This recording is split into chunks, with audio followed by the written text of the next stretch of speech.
The first question is, whenever we speak to our advisors, our social media and market advisors, they always tell us, look, you got to make these YouTube videos short and quick because people might lose interest. So I'm going to have to ask you the final question as the first question because we have no guarantee that everyone will watch the entire video. So being that there's going to be a lot of people that see this, and this might be the only opportunity you get to speak to them in your lives. They might never read your book, never watch another video. They might never have anything to do with this subject again.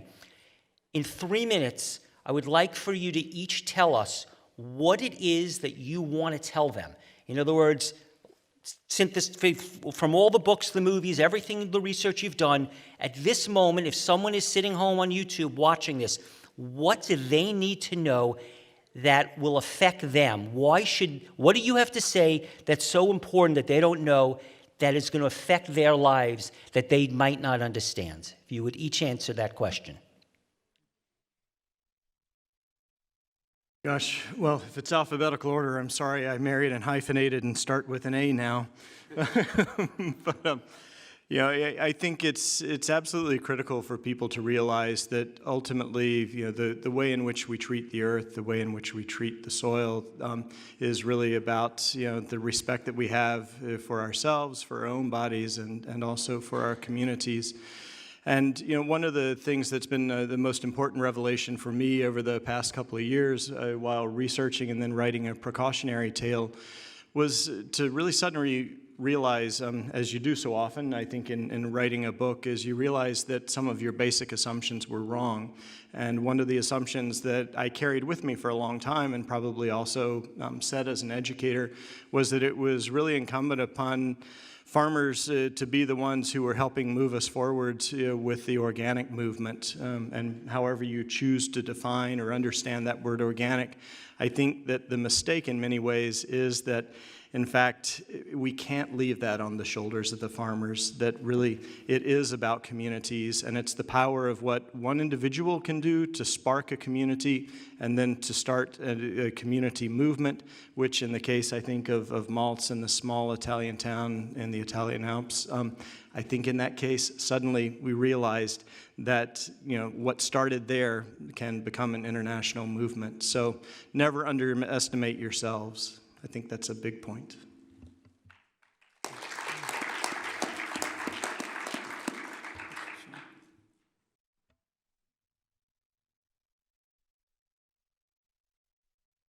Although we commonly hear that genetically engineered foods are safe and that science says so and that people who have concerns are tantamount to climate change deniers, when we actually look at the facts, it's very clear that the way the scientific establishment has behaved in regard to GMOs is very different than the way it's behaved in regard to climate change. In the latter, in climate change, there's been responsible activity.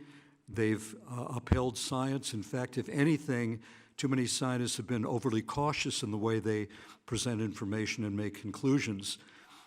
In the case of GMOs, important pillars of the scientific community have repeatedly misrepresented facts, pushed out misinformation under the banner of science, attacked science who are actually trying to uphold the standards of science, and unfortunately imposed high-risk foods on unsuspecting populations around the world.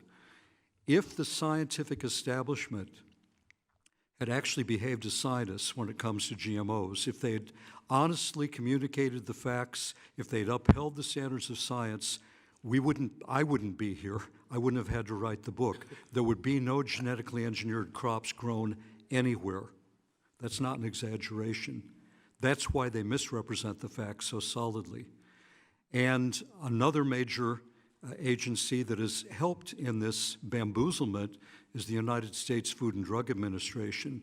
If the FDA alone had merely told the truth and followed U.S. food safety law, then again, there wouldn't be GMOs on the market either, because the FDA has repeatedly covered up the warnings of its own scientists about the abnormal risks of genetically engineered foods, It has lied about the facts, and it is repeatedly and is still breaking U.S. food safety law in order to keep these foods on the market. So don't ever let anybody sell you this bill of goods that if you're afraid of GMOs and somehow you're against science. No, actually, you're on the side that's in favor of science and against the people who claim to be representing it, who are actually degrading it.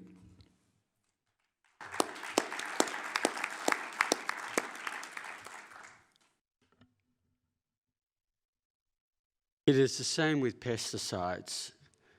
The use of pesticides in our food is based on a scam and not on science.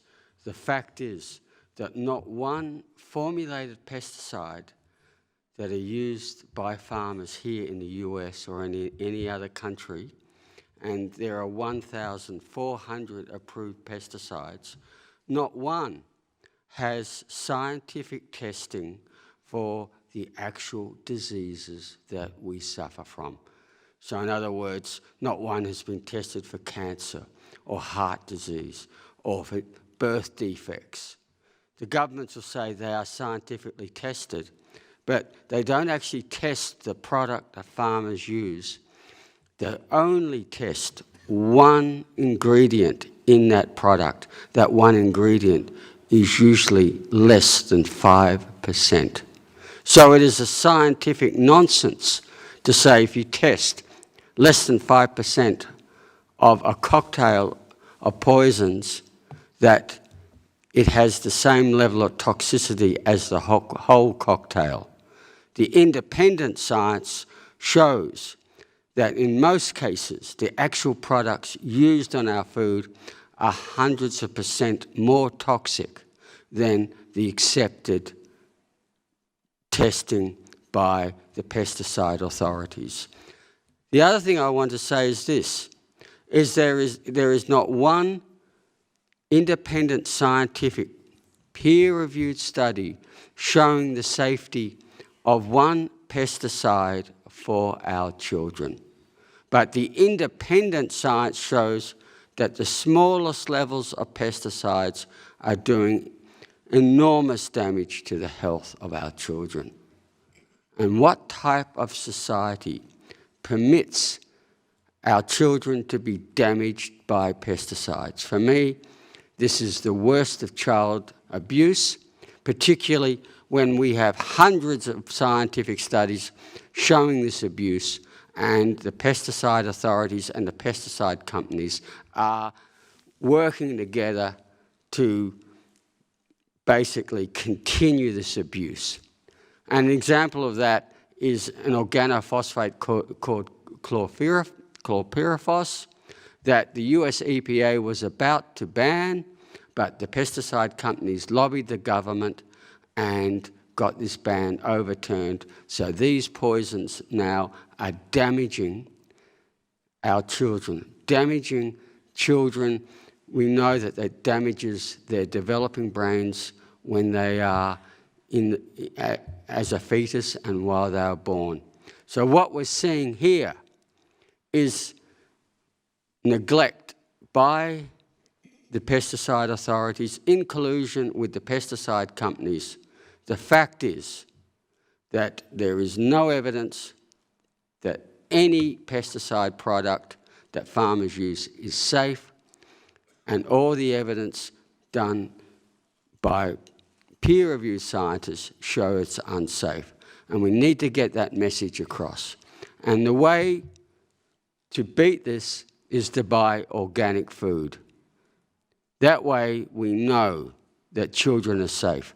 The fact is, the evidence shows that within 4 days of eating organic food, these pesticides leave our bodies, leave our children's bodies. And that is the best way to minimize the risk. And I want to say this clearly. Organic food is the way to ensure our health. Thank you.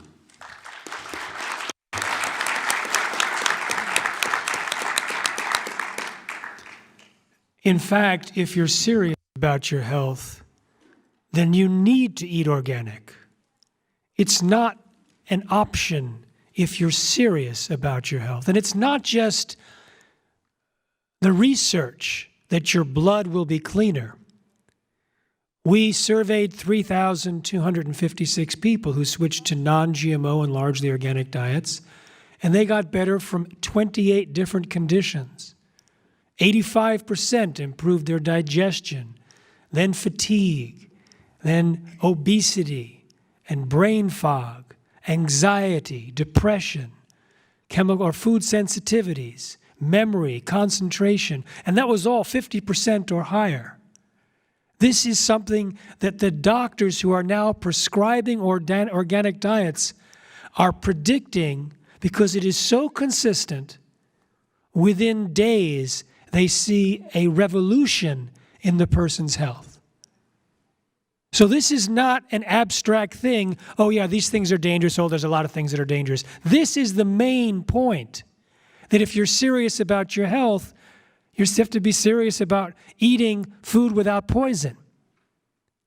And if you feel that you can't afford it, I'd like to recommend adding your medical budget, your health budget, and your philanthropy budget so that you're contributing to a healthier world at the same time. So if you're serious about personal health, to me, it's eating organic. If you're serious about global health, then it's keeping the GMOs in the laboratory. Now, we can talk about pesticides as well, but my focus here is the fact that GMOs with gene editing is so cheap and easy, and that everything with DNA is being targeted right now. If we don't stop it, future generations will not inherit the products of the billions of years of evolution, but instead products of laboratory creations whose number one most common outcome is surprise side effects. That is an existential threat to our future that we cannot allow to let happen. A Hawaiian prophecy was given by a person who told my friend it directly that around now is the time to catch the world and stand it up right. Otherwise, it'll be the end of biological evolution as we know it. So that is absolutely essential if we're serious about the survival and health of our planet.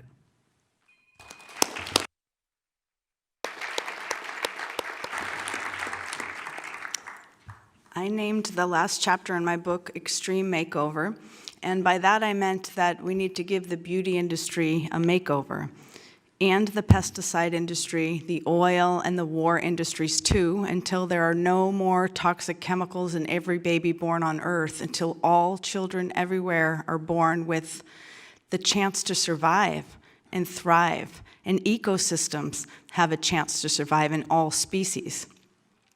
And when I wrote that now 12 years ago, it was kind of a fringe perspective. And now, 12 years later, for followers of science, it's clear that we have no choice, actually, but to recreate our entire economy. And we know that from climate science and science about how insect populations are crashing, and the bees are dying, and the soil is decimated. And people who are fighting so hard to keep these systems going, and they work hard to do it, are coming from an insane perspective, and they don't see it yet. So how can we make them see it?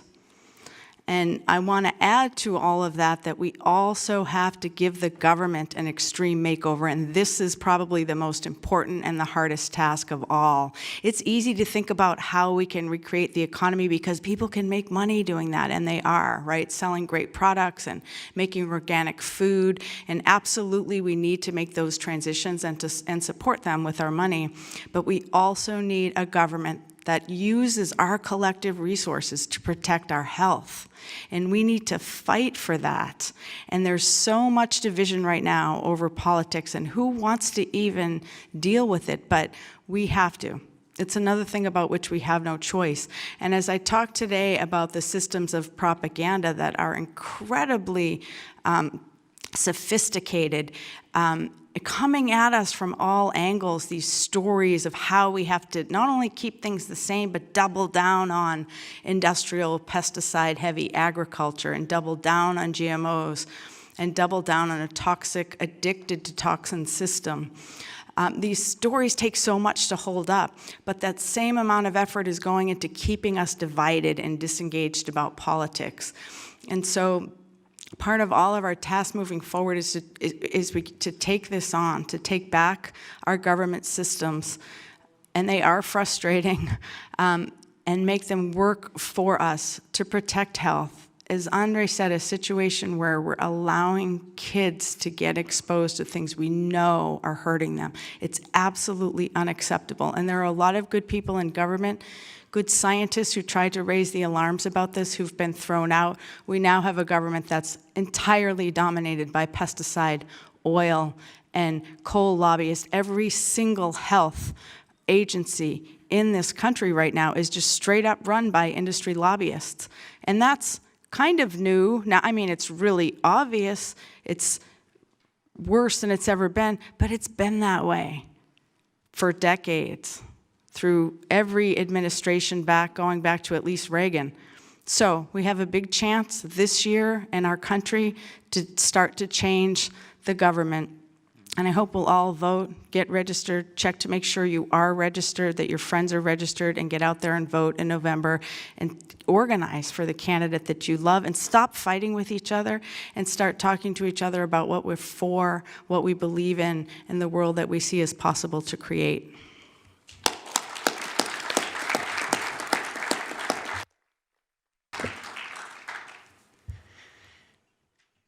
Well, first, the bad news. We live in a toxic food culture. We all know this. And right now, chronic disease is taking the lives, it's causing 7 out of every 10 deaths in the United States. We're talking about heart disease, cancer, Alzheimer's, diabetes. These are conditions that are not something where you go to a doctor and you get healed. They're a condition that most people are living with until the end of their lives.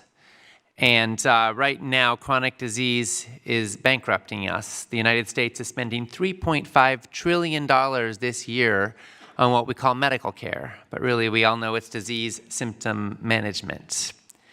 And of that $3.5 trillion, 9 out of 10 patients in that system that are, $9 out of $10 are going to treat people who have at least one major chronic lifestyle-caused illness.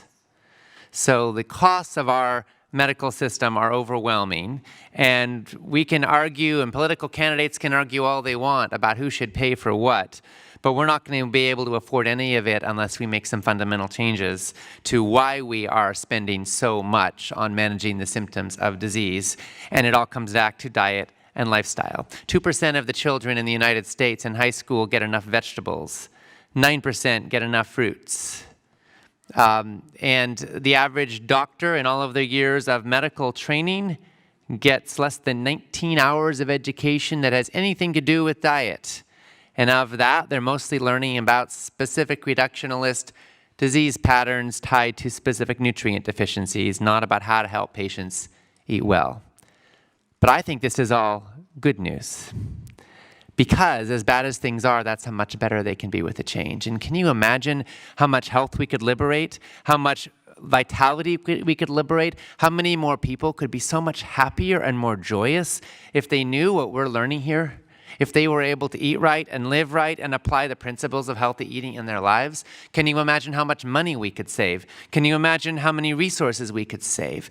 The toxic food culture is something that is sickening not just to the consumer, but also to the provider. Farm workers do not like spraying toxic pesticides in the fields.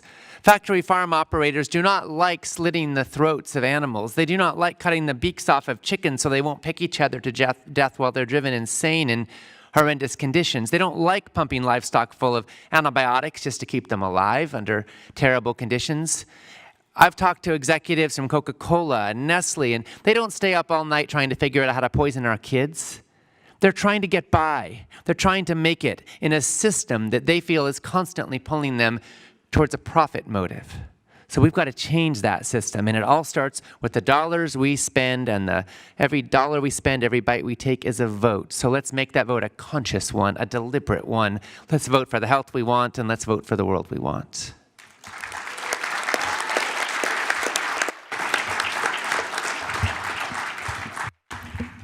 Hi. So first of all, I'd like to thank Steve Shore and the other people who organized this wonderful conference. When Steve asked us the question and we were all supposed to answer it, I thought whoever hit the button first would then give the right answer, as if it was Jeopardy or some other.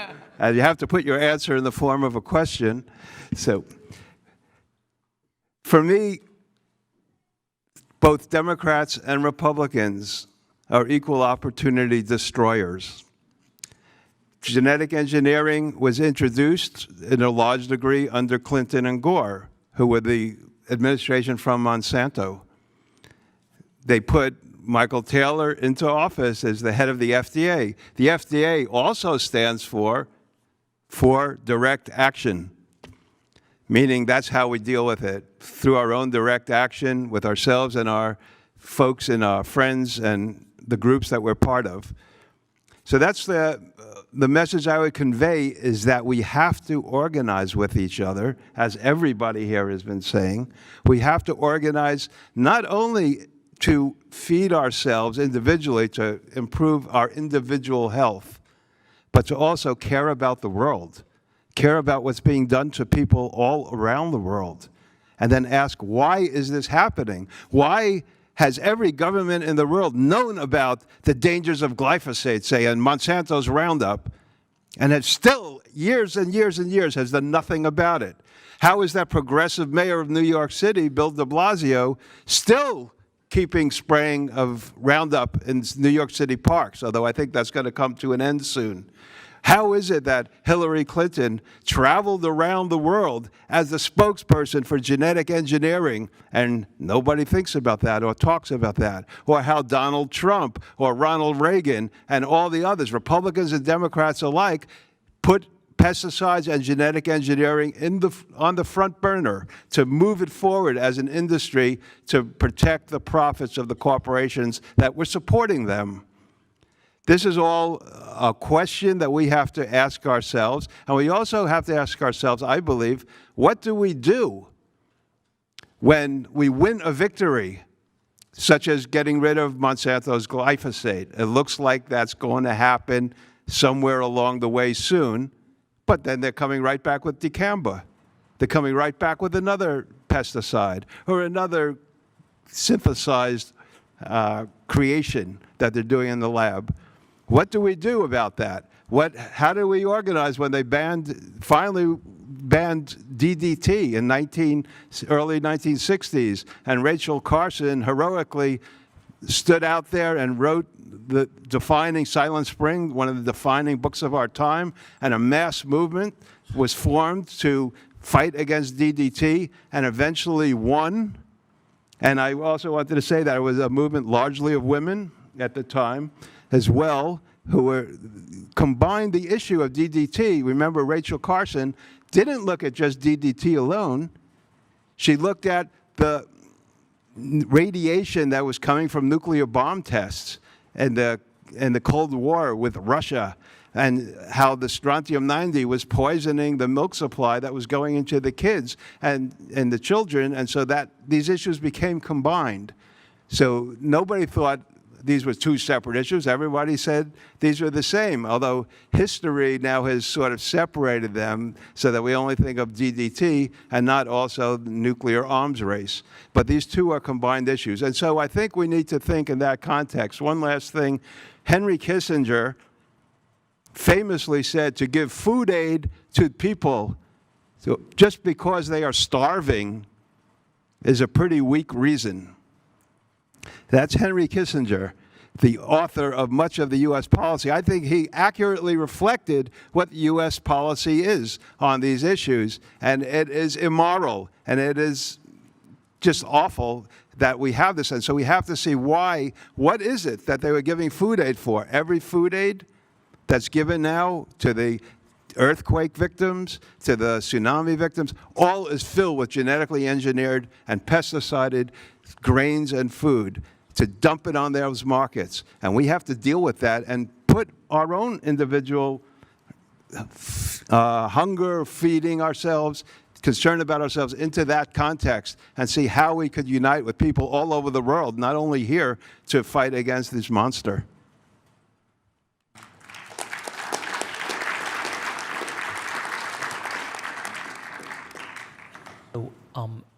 It sounds very good, but when I read the paper, it does seem to sort of brainwash me that I say to myself, well, I've read a lot of stuff about GMOs and pesticides and chemicals and modern agriculture that's very, very disturbing, but I'm not really an expert, and they keep telling me that we have all these 7 billion plus people and that we have to have the chemicals or we can't grow enough food to feed the world. And you know, and that just because I'm an American, I'm not thinking about the poor people in Laos and Cambodia that need food. So can we, without chemicals, pesticides, GMOs, and modern agriculture, are you sure we can grow enough food to feed the world? Thanks. This is another example of disinformation put out by the pesticide industry. In fact, the word we use for them now are the poison cartels. That includes pesticides and GMOs. The world at the moment produces 3 times the amount of food we need to feed the world. At the same time, despite 70 years of industrial agriculture, of using pesticides and fertilizers, we have more food insecure people on this planet than any time in history. Over 850 million people are food insecure.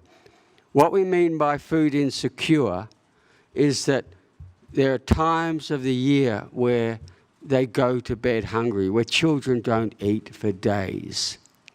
On top of that, we have another billion people. Technically, they get enough calories, but they're empty calories. They don't get enough minerals or vitamins. For instance, in India, we see at least 200 million women who suffer from iron deficiencies, others who suffer from beta-carotene deficiencies. So there's almost half the world's population that are undernourished, despite the fact we produce 3 times the amount of food. On the other side of the equation, we have more people who are actually seriously overweight and obese than those people who are undernourished. The problem isn't one of food production, it is a problem of distribution. Being able to grow more food in Kansas or in Australia or knocking down more of the Amazon to grow GMO soybeans does not feed the world and never has. Most of these people who are food insecure are in the developing nations like Cambodia, like Africa, like Argentina or Peru. How do we feed them? We feed them with local organic systems. And I know from experience, because I was the president of the International Organization for the Organic Movement. And in our time, 2 United Nations organizations did a study looking at organic programs in Africa. And this looked at over 2.5 million acres where we put in organic agriculture with over 1 million farmers and 160 projects.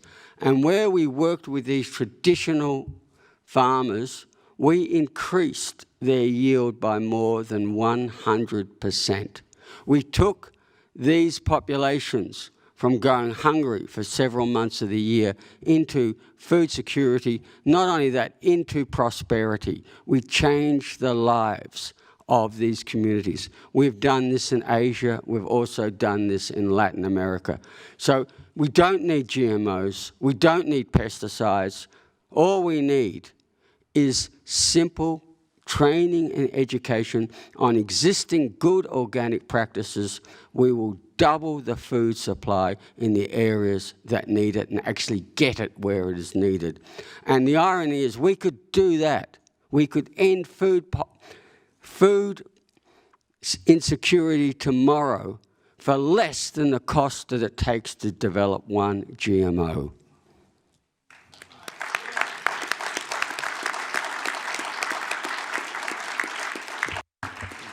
I also wanted to add that a lot of our prime farmland in America is used not even to grow food. This GMO corn and soy used for ethanol, goes to cows, goes to processed foods. So it's a system that's really, as Mitchell was saying, you know, feeding children is not a good reason to grow food. That really is aligned with the thinking of these companies. I talked earlier about Jeff Simmons from Elanco. He's a great evangelist for how we need to double down on today's industrial food system. We need to double down on factory farms, get more animals in these farms. They're genetically engineering animals to fit better in confined feeding operations. I mean, these are the sorts of what's behind these ideas of we need to feed the 9 billion. It's a hashtag, it's a YouTube channel, it's Instagram, it's Twitter, and you'll find videos of this guy, Jeff, giving very impassioned speeches about how producing more is about feeding more. But as Andre said, that's absolutely opposite of the facts. And we need to be using our farmland to grow food that feeds people and not corporate profits.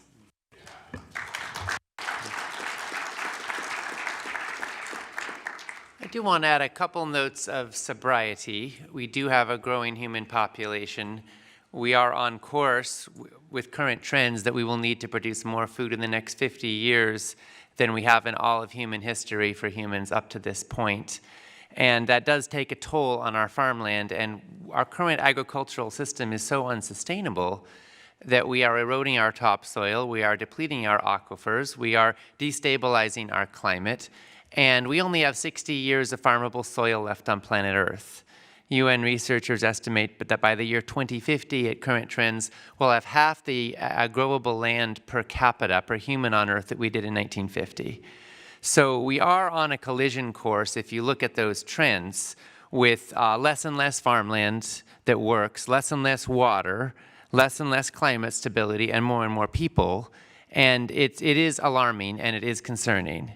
And I want to be real about that. And in the very short term, current mass production systems produce a lot of calories per acre with a lot of pesticides very unsustainably. However, we're wasting most of these calories by feeding them to livestock. In the United States, we feed most of our corn and soy to livestock. Worldwide, 83% of agricultural land is used in livestock production.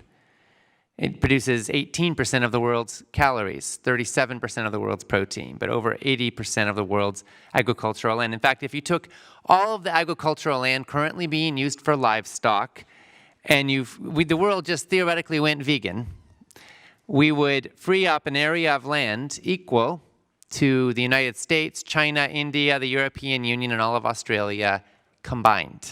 That's how much land we would save. So we'd have a lot of space then to do stuff, like maybe get a little bit less yield per acre to have a way more nutritional profile, to have organically grown food, to focus on vegetables rather than just corn and soy and super high volume products.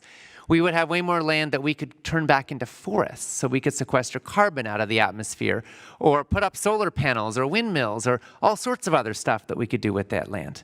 So I think that it is insincere for people to say that we must do this pesticide, GMO, unsustainable treadmill that mortgages the future of our planet and our children so that we can produce maximal yield right here and now while feeding massive amounts of grain and soy to livestock, and then to think that that makes any sense whatsoever. So we as consumers can eat lower on the food chain, and then we can eat more organic, and we can absolutely walk with dignity and say, I am creating a safer world and a healthier world and a more sustainable world, and I am having a smaller ecological footprint, and it takes less land to grow my food than most of the people around me, and it is more sustainable, and by the way, it's a whole lot healthier.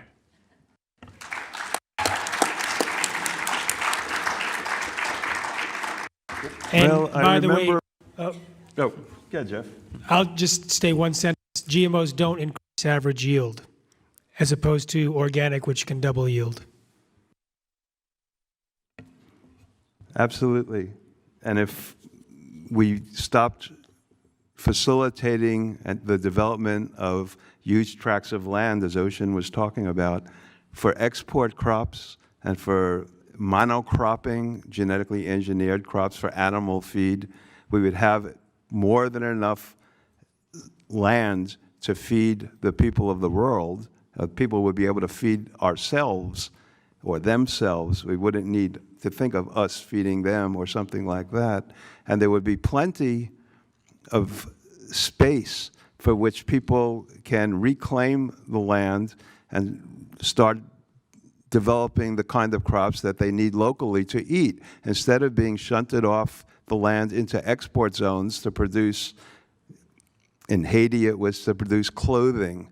We had documents from the International Monetary Fund back in the 80s where it was one of the only smoking gun documents that I ever saw, in which they consciously said in writing that our goal is to remove 1/3 of the peasantry from the land, move them into export zones, and then take over that land to produce coffee and export crops for US, China, Japan, elsewhere. So yeah, so that's that's a policy issue of the United States and other countries, and we need to affect that policy. I remember, anybody here remember when Ronald Reagan was on TV and he said, ketchup, oh, that's a vegetable. And that stuck in my mind all these years, because he was using that to say, oh, little kids in school are getting well fed. They have ketchup. They have vegetables. What are you talking about? So I kind of think that mindset is a similar mindset to some of the approaches that are being taken today. Even Jimmy Carter, he's written extensive articles in favor of genetic engineering, using exactly this question of there won't be enough food to feed the world, so we need to feed them genetically engineered and grow genetically engineered food. Jeff is right with his simple answer. Maybe I should keep mine as short as yours from now on. It was great. It was right. It doesn't increase yield, so what are we talking about? Can I just speak to this as well? At the moment, most of the Amazon and other areas are being cleared for genetically modified soy. And this is actually being mostly shipped to China and to the European Union to feed animals in confined animal feeding operations, CAFOs. I prefer to call them animal concentration camps, because they are the equivalent of the Dachau Auschwitzes of animals. But in terms of feeding the world, for every 10 tons of vegetable protein, you produce 1 ton of animal protein. How inefficient is that? Not only on one side, we are destroying some of our world's most precious biodiversity. On the other side, we are creating incredible animal cruelty. In the middle, we're transporting this material, for unbelievable distances and causing climate change. And the net outcome is we need to produce 10 times as much protein as the protein we eat. It is idiocy. There is no logic. You say we need genetically modified crops so we can continue to do this. It is beyond logic. There is no need for this. It's all about profits and nothing else.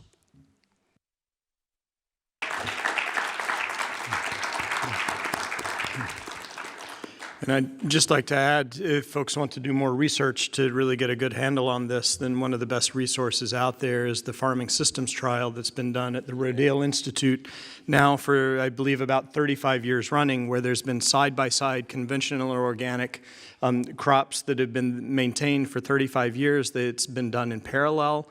And it's just astounding to look at the results. You can see the research summary, or you can go into more depth and actually look at what's happened there. And part and parcel of that, in terms of trying to understand how we make sure that we're moving forward in positive ways with organic agriculture, only 0.01% of research acres in the United States is dedicated to organic production. 0.01%, and that's it. I'd like to challenge us to find a way to have one land grant institution in this country find a way to replicate some of these studies and to further advance the research that's needed in terms of organic agriculture instead of the other percent, which is just totally overwhelming, the fact that all the rest of the research is being dedicated to conventional agriculture.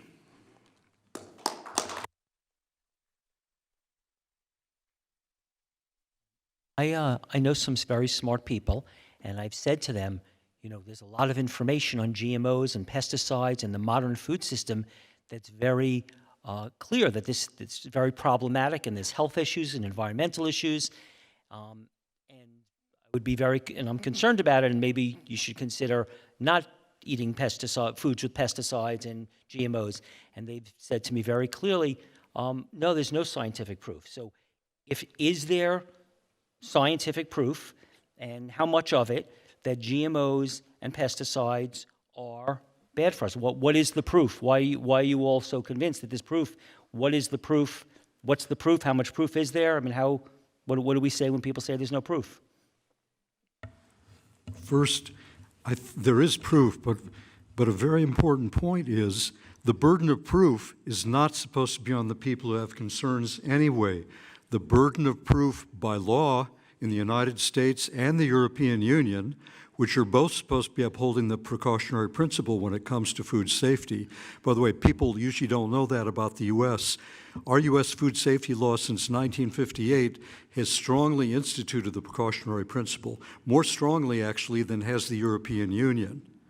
So according to the precautionary principle, and according to all sound policy, the people that are introducing new technologies that many scientists recognize as having the potential to cause great harm, and when there is not scientific evidence of safety, the burden of proof is supposed to be on the people introducing the new technology or the new additives. And that burden has been shifted in the case of GMOs and was shifted very early on in the genetic engineering venture, even well before genetic engineering was even able to move into agriculture. It was very difficult to move from genetically engineering bacteria to creating a genetically engineered plant. The proponents would have you believe it was very simple. It wasn't. Several barriers had to be broken.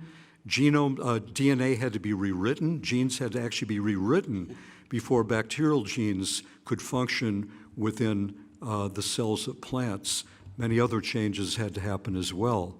So the burden of proof was surreptitiously shifted and illegally shifted, and it has remained shifted, and people don't even understand that. So first, we meaning anybody with concerns, the burden shouldn't be on us to prove that these foods are unsafe. The burden should be on the manufacturers to demonstrate they're safe, and that burden has never been met.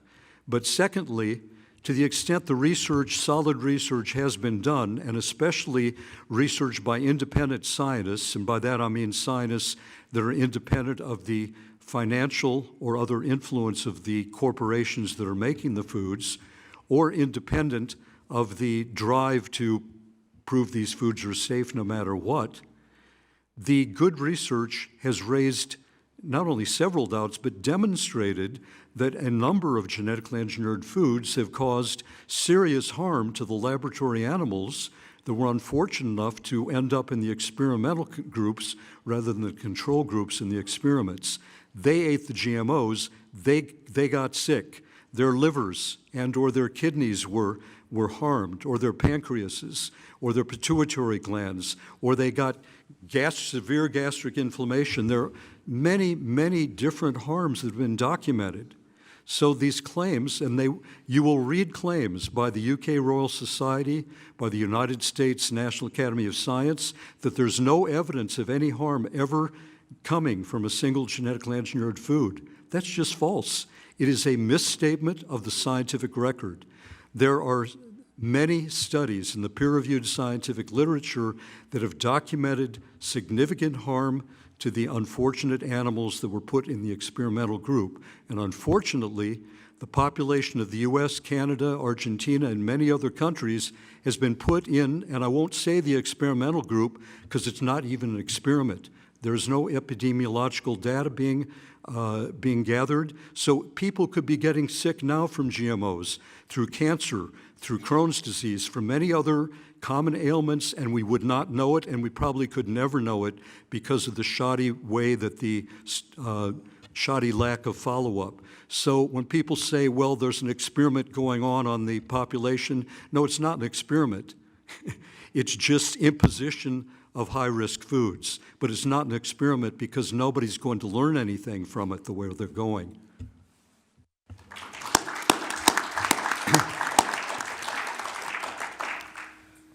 There has been plenty of evidence showing that GMOs and pesticides are harmful.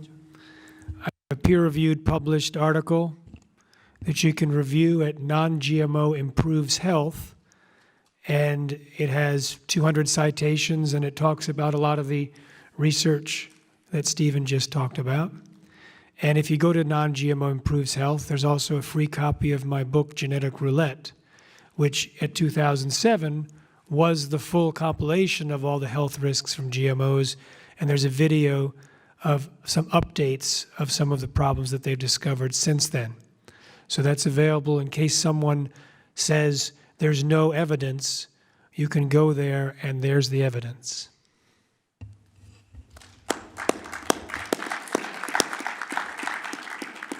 Could you just repeat that again, where the evidence is?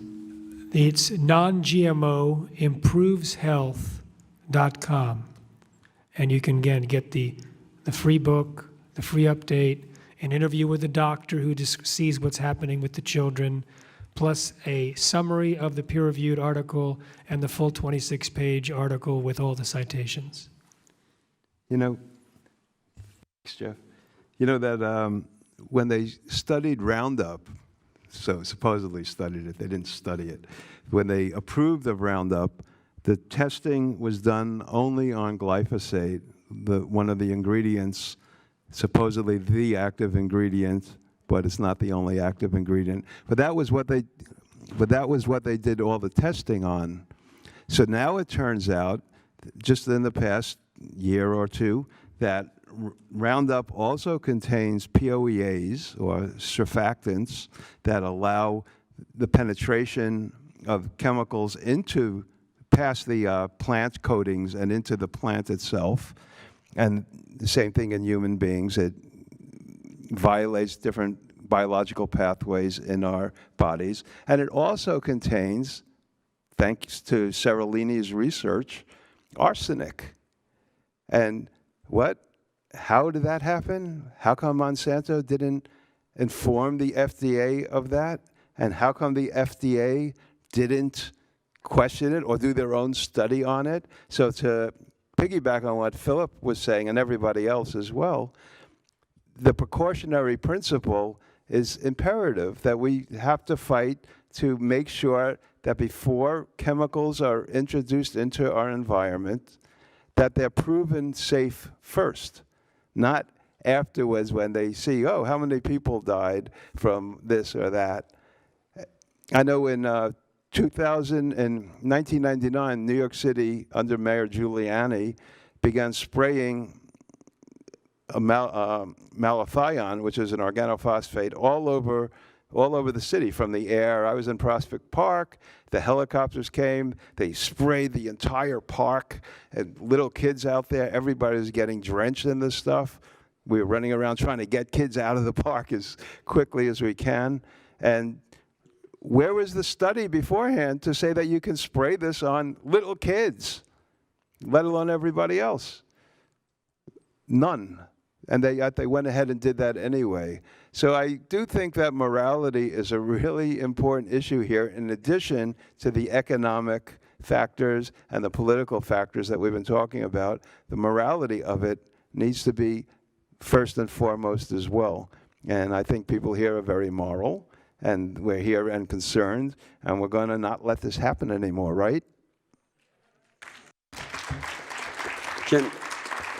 Can I just say one thing? I just want to just speak on the spraying of the malathion. That was for the West Nile virus.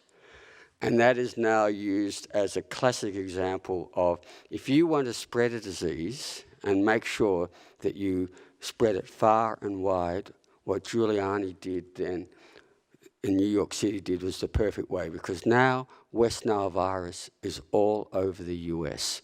Because all the malathion did is disperse the mosquitoes and made sure they left New York City to go to greener pastures. And I think that's actually one of the other things I just want to say here, one of the mythologies about pesticides. When DDT was invented, the inventor of DDT got the Nobel Prize, because what would in those days, you used to lose about 8% of crops to pesticide, to insect damage. And this would increase food security by 8%. So they gave him the Nobel Prize for that. Now it's close to 21% loss, between 16 and 21% loss with pesticides. This mythology that pesticides stop pests is wrong. It's the other way around. It's the same with Roundup Ready crops are going to stop weeds. Now there are super weeds because of resistance. And that is the other issue with these things. It is not the solution that they make it out to be. It's turned out to be exactly the opposite.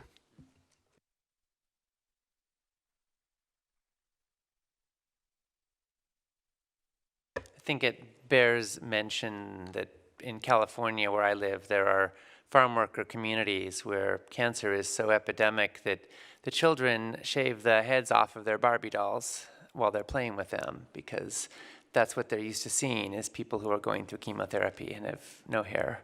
And the life expectancy in the farm worker community in the state of California is, by one estimate, 49 years. There are a lot of factors that go into that, but you would think with cancer developing late in life, typically, the cancer rates would thus be low, but actually cancer rates are epidemic in farm worker communities. Why? Well, obviously, because people are spraying pesticides in the fields every day. So they're like the canaries in the coal mine, in a sense. For the rest of us, they're on the front lines day in and day out, and they're bringing it back to their families and their children. And we all eat in a way that either fuels that or fuels something else. But we can certainly see what's happening to them and say, my goodness, if it's bad for them, it's probably not good for the rest of us either. And the other piece I would add is we call these pesticides as if they kill, side is death, right? Pests. And it's actually multiple classes. So pesticides includes insecticides and fungicides and herbicides. But really, they're all biocides. They don't just kill that one thing, they kill life. Glyphosate is patented as an antibiotic. These things all kill various life forms, and they don't just stop at the so-called target. So even though, as we're hearing, they're not very effective at those targets, in fact, they produce resistance and in the long run create more problems, but they also have all kinds of other impacts on bees, on monarch butterflies, on our water, on our ecosystems, and ultimately, of course, on our children.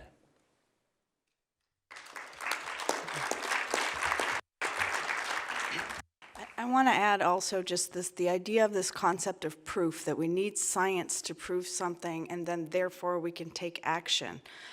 All of the things that Ocean just mentioned about the farm workers, that's incredibly important. And someone might say, but it's not proof. You can't prove it, therefore it's not true. But that's not how science works. Science is a tool that can give us clues that we can then choose to listen to or not as part of a very complex system. And the science on neonicotinoids, for example, is there proof that neonics are killing bees? Well, there's multiple lines of evidence from studies in the lab, studies in the field, beekeeper observations, many different ways of knowing that pesticides are a key contributing factor to bee declines. But it's not that the pesticides are necessarily outright killing the bees. What seems to be occurring, what the science is pointing to, is that it weakens the bees. And then they're much more susceptible to other problems, pests, pathogens, climate change, whatever. So we're living in complex systems with science that's looking at tiny slivers of it and trying to tell us what's what. We have to take the science and add to it common sense and observations, what's happening to farm workers, why are farmers getting cancer at higher rates all across the country. And also, science needs to come out of its little box and have the toxicologists talking to the biologists, talking to the ecologists, trying to figure out really how can we assess what's happening in these complex ecologies in which we live. And so in Europe, they do take the precautionary approach where they looked at the science on neonics and they said, that's enough for us. We're going to temporarily ban them, and then now they've made permanent bans. That plus also the beekeepers rose up, protests in the streets, they're not having it. And we don't have that culture here in the US. We're allowing our government to tell us you need absolute proof before you can take action to ban a chemical under the law. That's what it's. Well, guess what? They can't even reach that level of proof with asbestos, which has a disease named after it. And the government tried to ban it, and they took it to court, and they lost in court. You can't do that. It doesn't rise to the level of proof. So for anyone who says prove it, I would say, you got to make your own choices. Look at the science and look at the world around us, and then make wise choices about what you think it means and how we might take action to protect ourselves.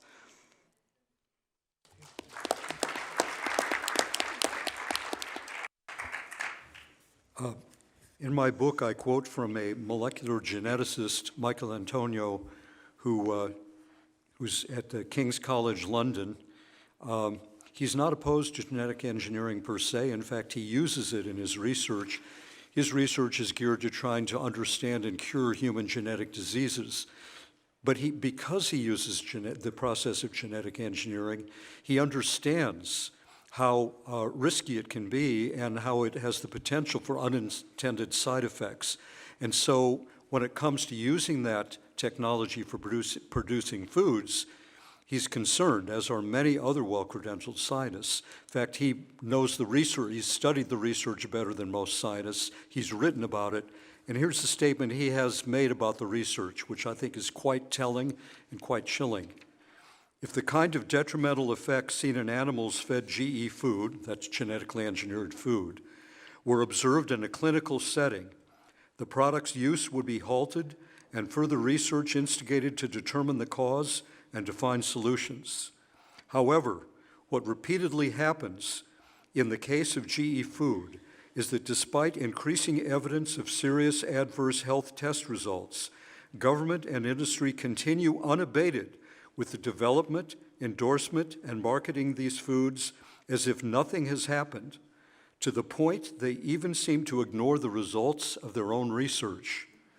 There is clearly a pressing need for independent research into the potential ill effects of GE food, and this research must include extensive animal and human feeding trials. That last point is very important. There have not yet been any human feeding trials, as in the case of pharmaceutical drugs. There haven't even been adequate animal tests yet, let alone moving on to human clinical trials. And many experts, including the expert panel of the Royal Society of Canada that released an extensive report on genetically engineered foods as far back as 2001, were criticizing the lax regulatory regimes in Canada, the US, and the EU, saying it's scientifically unjustifiable to presume that any genetically engineered food is safe based on the kinds of tests that were done, and calling for strong tests, including human clinical trials, And the kinds of tests they called for have yet to be instituted in any nation.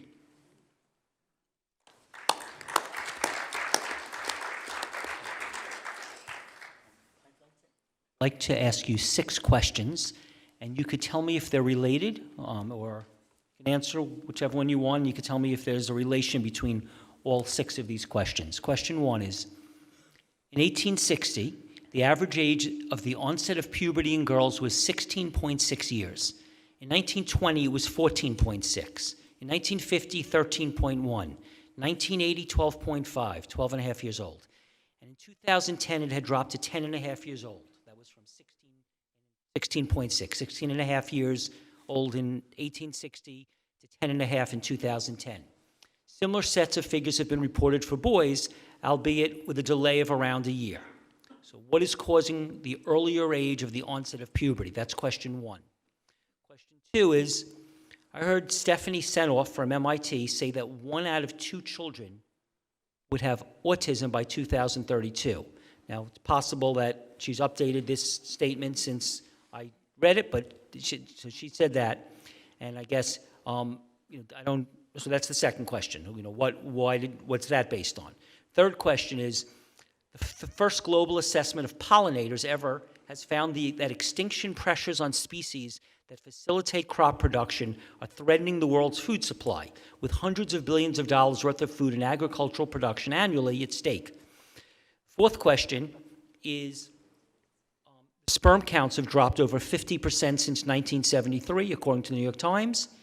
And fifth question, is it true that the FDA has only banned 7 out of 80,000 chemicals introduced? And I'll add a sixth question, is it true that only 1 in 4 food samples tested contain 0 pesticides, meaning that 3 out of 4 food samples contain 0 pesticides? So to repeat, the first one was about puberty, the second one was about pollinators, the third was about autism, the fourth was about sperm counts, the fifth was about only 7 out of 80,000 chemicals introduced ever being banned, and the sixth was that 3 out of 4 food samples had 0 pesticides. Answer whatever you want from that and tell me if there's a relation of why all these things are happening. Your thoughts? I could answer 3 of them in one go. The answer is, number one, let's start with the residues in food samples, and that less than a quarter have no residues. The reason I will say that is false is because when all the testing I've seen, no government or anyone has tested for every pesticide used.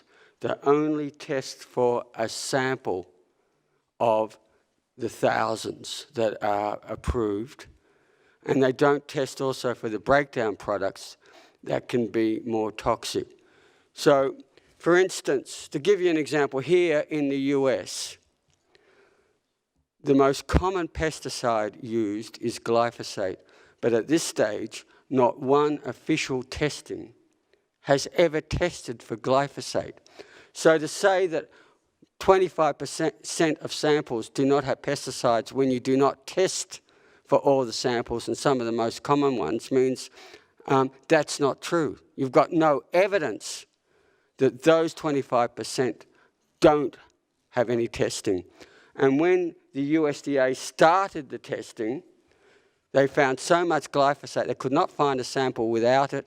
They stopped testing and didn't want to publish it. So the fact is, where we take these samples to independent labs and start to test them, and also test them not at parts per million, but at the real rates that affect us, parts per billion and parts per trillion, we find every sample has not just one, but multiple pesticides. So, firstly, then we talk about the age of puberty in girls and also the falling sperm counts. They are all related to the same issue that we know of over 800 chemicals that when they go to very low levels, parts per billion and parts per trillion, they start to act like hormones. Part per trillion is the equivalent of 1 drop of water in 3 Olympic-sized swimming pools. And many of these chemicals act like synthetic estrogens. And what that is doing is causing girls to reach puberty earlier because they're actually being exposed to excess estrogen from the time they are conceived all through their life. And where this is a real concern, we know there is a relationship between the onset of breast cancer, between increase in breast cancer and early onset of puberty. The earlier a girl reaches puberty, the more likely her chances are of breast cancer, and the fact is that 80% of breast cancers are what we call estrogen sensitive. Estrogen increases it. Similarly, the fact that boys are being exposed to excess estrogen is affecting their development. We're finding higher levels of boys being born with urinary genital tract deformities, a whole range of them. And we know also that this is also affecting their sperm counts, but not just the drop in sperm counts, but the quality of the sperm, the motility, there's more sperm deformities. This is a real issue in terms of not just falling reproduction, but in terms of birth defects in children. And we also know that these same chemicals are responsible for the increase in cancers of the sexual tissues, breast cancer, ovarian cancer, cervical cancer, endometrial cancer, and in men, prostate and testicular cancer.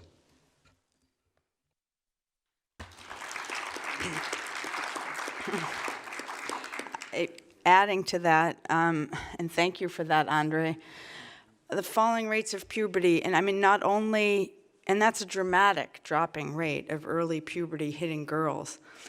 Not only do they have a higher risk of breast cancer, but multiple social problems and difficulties hitting puberty so early. And there's a wonderful report about it that I wanted to mention that was done by a scientist called Sandra Steingraber. She's a wonderful scientist. The report is, difficult, like a lot of this information, but she looked at all the factors contributing to early puberty, and there are multiple factors: sedentary lifestyles, not just pesticides or direct chemical exposures in the home of the endocrine disruptors, but also polluted communities seem to be harder hit, as always with these issues. The communities where they're making the chemicals or running the factories are dealing with the worst health and environmental problems, and they're often communities of color. So early puberty is a huge problem, and the dropping sperm counts is stunning how the numbers on that. In fact, they changed the numbers so it doesn't look so stunning. But they have actually, what does dropping mean? But there was a study recently in the Journal of American Medical Association, JAMA.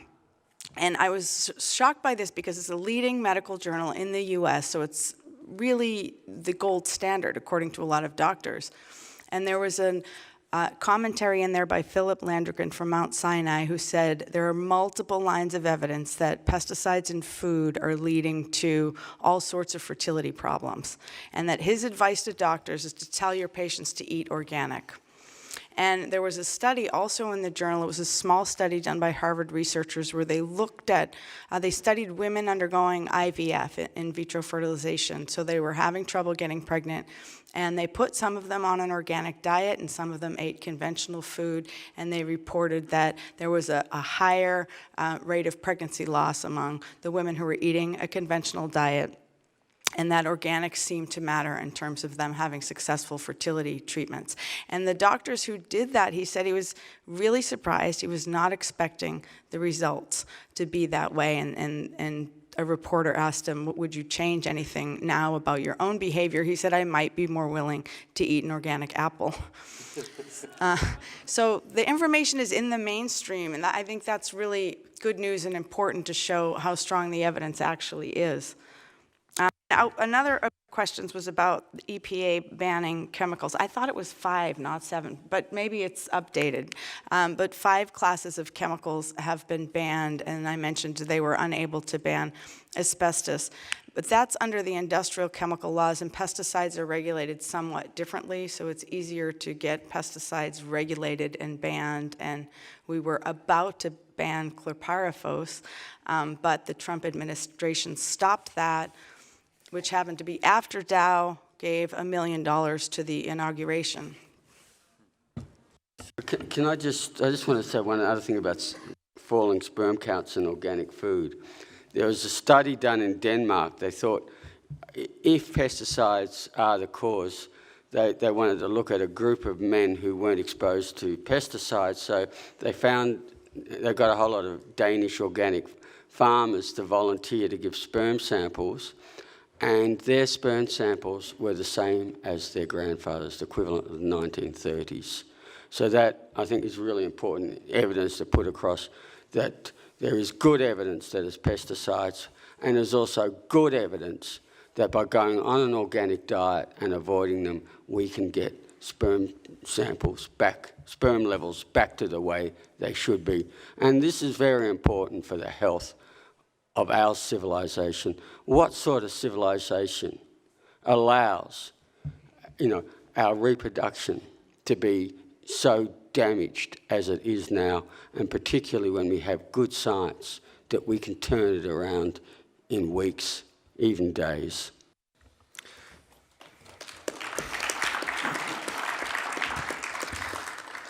In the film Secret Ingredients that I did with Amy Hart, there's a chiropractor that sees a lot of infertile couples, and she puts them all on an organic diet, and 100% of them have children. The last time I checked, it was 123 couples out of 123. And many of them had been through fertility clinics without success for years. But I actually wanted to talk about the autism question. Also in the film, there's 2 families with autistic boys. They switched to organic, and the boys are no longer on the spectrum. In my other film, Genetic Roulette, there are 3 parents of autistic boys. They also talk about the vast improvements in their children when they switch to organic. There's a pediatrician, Michelle Perro, who's in the film, both films. He talks about how switching diets can have a dramatic improvement for autistic children. It certainly doesn't happen to every child, but it's certainly worth trying. Now, as far as Stephanie Seneff's research, she's a good friend, and she can analyze big data in a fantastic way. She's a PhD and MIT researcher. And she wanted to crack the solution for autism, so she pulled all the data on autism and found all of what was going on in the physiology. And she said to me, I can tell you why the children are having those symptoms based on their physiological changes, but I couldn't at the time tell you what the environmental insult was to create those changes. So she pulled all the data down of all of the dangerous pesticides and chemicals that she knew about to look to see if that was causing the pattern of changes in the autistic children. And none of them fit. Then she went to a lecture by another friend of mine, Dr. Don Huber, a professor emeritus from Purdue University who is an expert on glyphosate.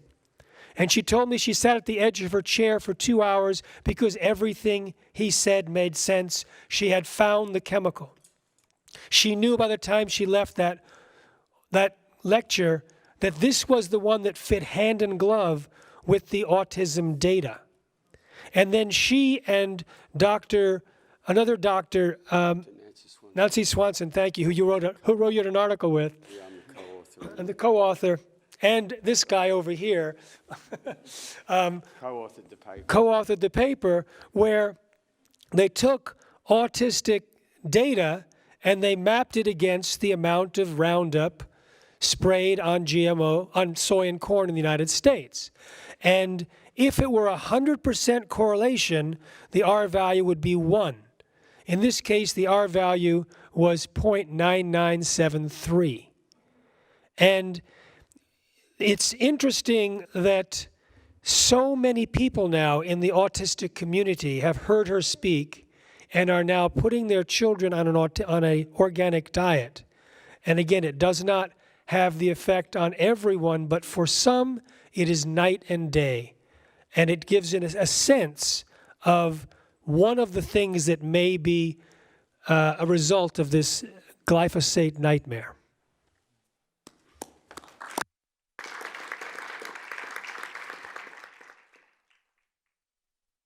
Maybe if I could just add quickly, my temptation was certainly to move toward a yes, and yet at the same time, I think, we know not what we do, and I just wanted to put this in a little bit of context from the on-farm perspective, because when I was working in the fruit industry and orchards and vineyards in the 1980s and 1990s, there was a move toward what some of you may have heard, which is integrated pest management, or IPM as it's commonly known, and in German, integrierter Obstbau, which means integrated fruit production, which sounds great. It sounds like a good thing, but part of what was happening back in the prior to the 80s and 90s was, very often in orchards and vineyards, utilizing 4, 5, maybe 6 different pesticides in a given year. And then we moved toward something to deal with the resistance that was being shown there with regard to insects, various pests, and also diseases. And so the idea became to use a multitude of pesticides to prevent the resistance among the pests and the diseases. And in the process of doing that, what we've come to now is that you'll have vineyards and orchards and vegetable operations where you may have 20, 30, even in some cases 40 different pesticides in one year that are utilized in a particular orchard or vineyard. And so suddenly, we're living in this mass swirling cocktail of all these different pesticides, of these active ingredients. Those are the active ingredients, and as Andre said, that doesn't even include the so-called inactive ingredients. So I think it's important for us to realize the trends that have brought us in part to where we are and made all of this that much more confusing and difficult to analyze and figure out these pieces.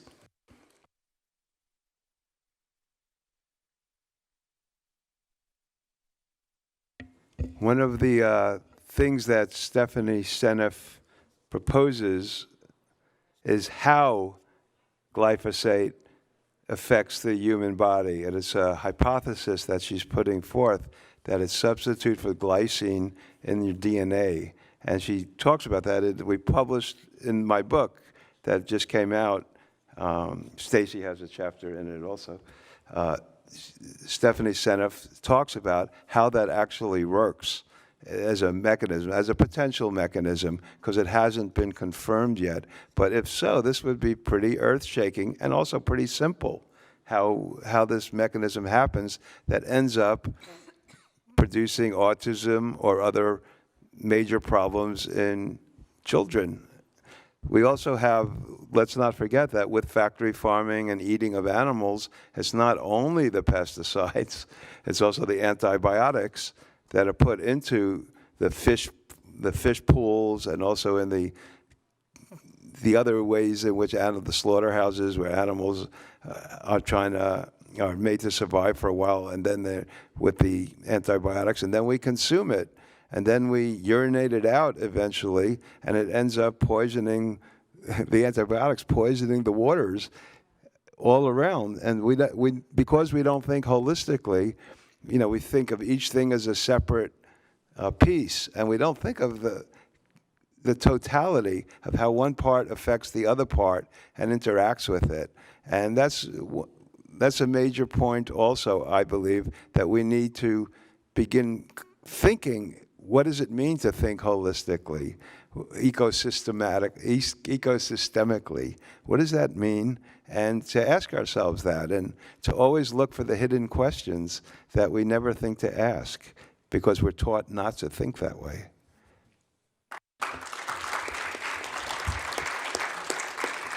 Just to speak more on the autism epidemic, and it is an epidemic, and it's still increasing.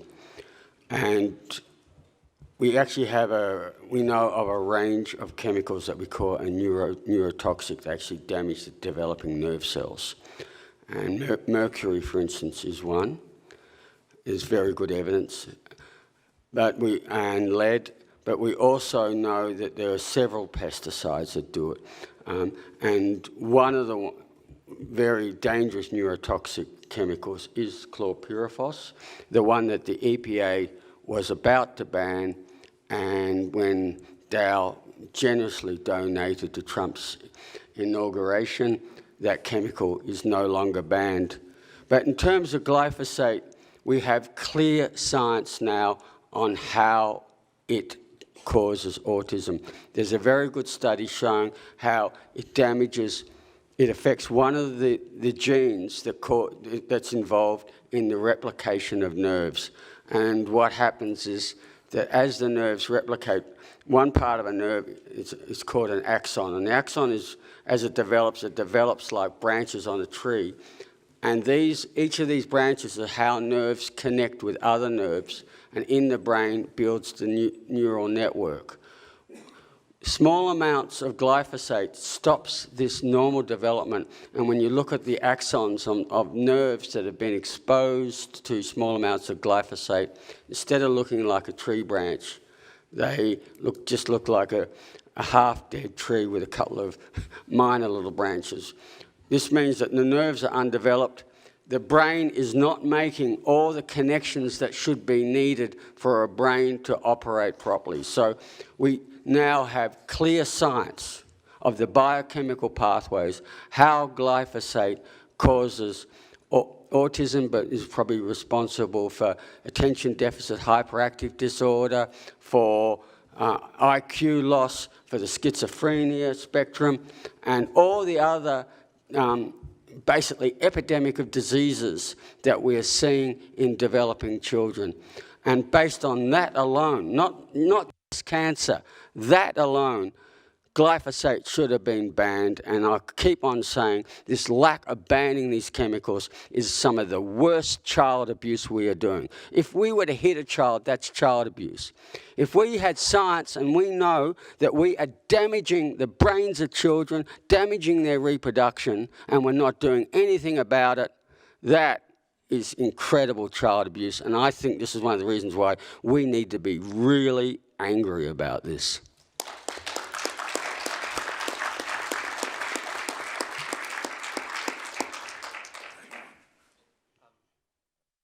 A lot's already been said, so I won't repeat it.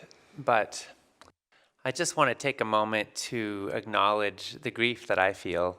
I'm probably not the only one when I think about some of these statistics. And I think about where they lead us, 50% drop in sperm count. Average age of menses, kids, 10, 11 years old.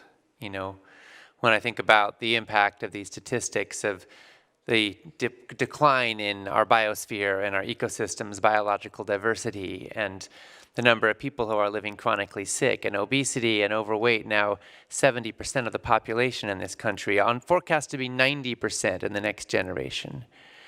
And when we see so many of us living chronically sick and so many of our kids suffering, food allergy rates amongst our children have quintupled in the last generation. The number of kids who are hospitalized for a food allergy. So, it's not just in our heads or in some overprotective mom's mind that our kid's allergic to peanuts. No, the kid's really allergic to peanuts. And there's a lot of other stuff like that now. And so when I face these facts, and when we look at these facts, I just want to acknowledge that we can point at the villains and we can point at what we can do, and there's also a lot that is happening systemically that we can do a lot to reverse it, but you know what? Our environment is polluted, right? It's going to take time. Our gene pool is polluted. It's going to take time, and some of these genetically engineered crops will never be extinct from this earth, because this is perpetuity. This is the gene pool being contaminated. And so I'm saying this not to depress, but because I actually want us to, I think we can only genuinely respond effectively to what we face when we genuinely face it. When we genuinely absorb the reality of where we are, that can also, I believe, give us the power, give us the courage, give us the capacity to effectively respond. And the truth is there's a lot of denial that sets in, because we don't want to face how much it hurts, because it's painful to face it. But I say that denial is actually the thief of action. It's actually the thief of courage. And so what I want to invite you, as you're hearing some of these facts, if you feel outraged, if you feel sad, if you feel concern, then I want to invite you to let that become a force that lives in you. Let that light a fire in you, because I believe that actually the responses we feel genuinely as real human beings to what we face are part of what will give us everything we need to do to discover what's possible. And that's, to me, the hope of the world.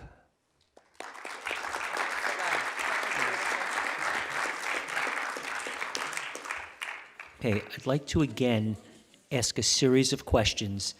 Maybe you could comment on an individual one, or you could comment on how they're related. But I'd like to read you 8 questions, then you could pick one or just tell me if there's a relationship between them. So the first question is, are weeds becoming resistant to Roundup? What impact does that have on society if the weeds become resistant to Roundup? Please explain what that means. Question 2. You said if you introduce a GMO into the environment, the genes become a permanent feature of the gene pool. It gets passed on generation after generation.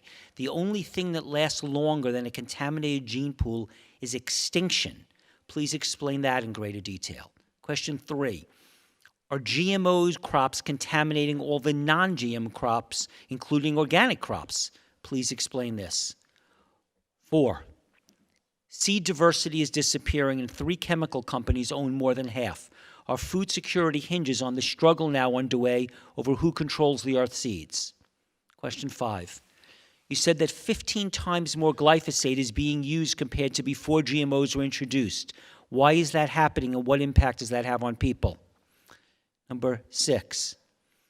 Is Roundup or glyphosate in our food even if we avoid genetically modified foods? Question 7.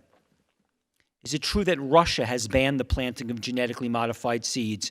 What countries allow or don't allow the planting of genetically modified seeds? And finally, question number 8. There's been a dramatic reduction in the number of fruits and vegetables. Why does this matter? Why do we need 5,000 variety of apples? Aren't we fine with just 10? So if you want to comment on an individual one, great. If there's some relation between these that you want to make an overall statement about, that's fine as well. You're killing us, Steve. That's tough. That's a tough line. I'm going to take just a couple. Try to explain weed resistance really quickly. So Roundup Ready, genetically engineered crops were introduced in the 90s. And most of the GMOs on the market right now are these weed-resistant crops.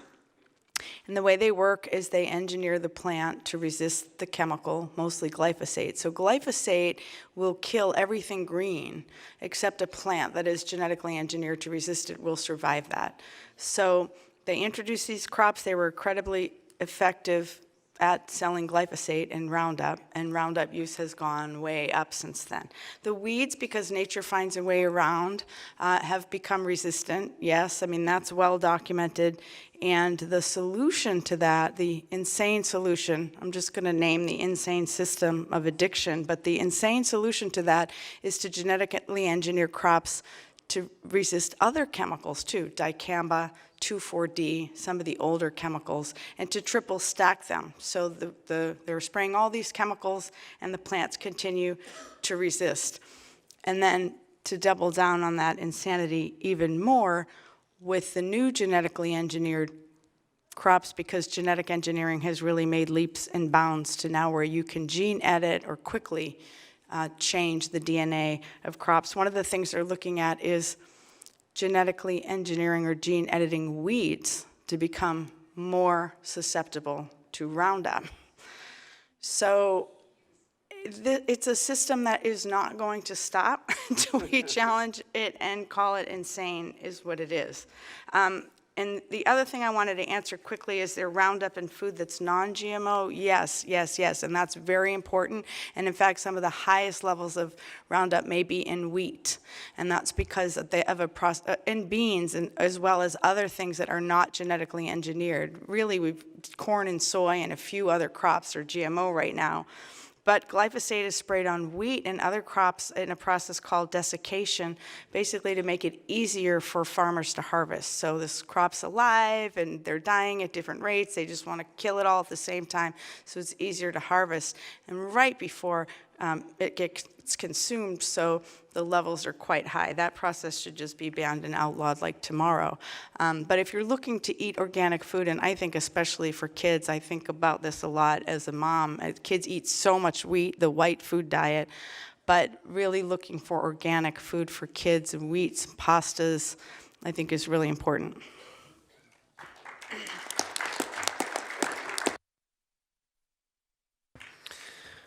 I've spent 25 years answering those questions, Stephen.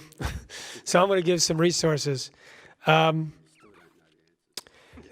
get a list of all of the studies that have been done on glyphosate levels in food, you can go to responsibletechnology.org. Every time some organization publishes any of them, we put them all together in one report so that you can figure out that if you can't get organic food, which foods do you want to avoid, like the chickpeas and the mung beans and the lentils and the oats and the wheat, etc. So that's at responsibletechnology.org. You also mentioned that the only thing that lasts longer than the self-propagating genetic contamination is extinction. You were quoting me.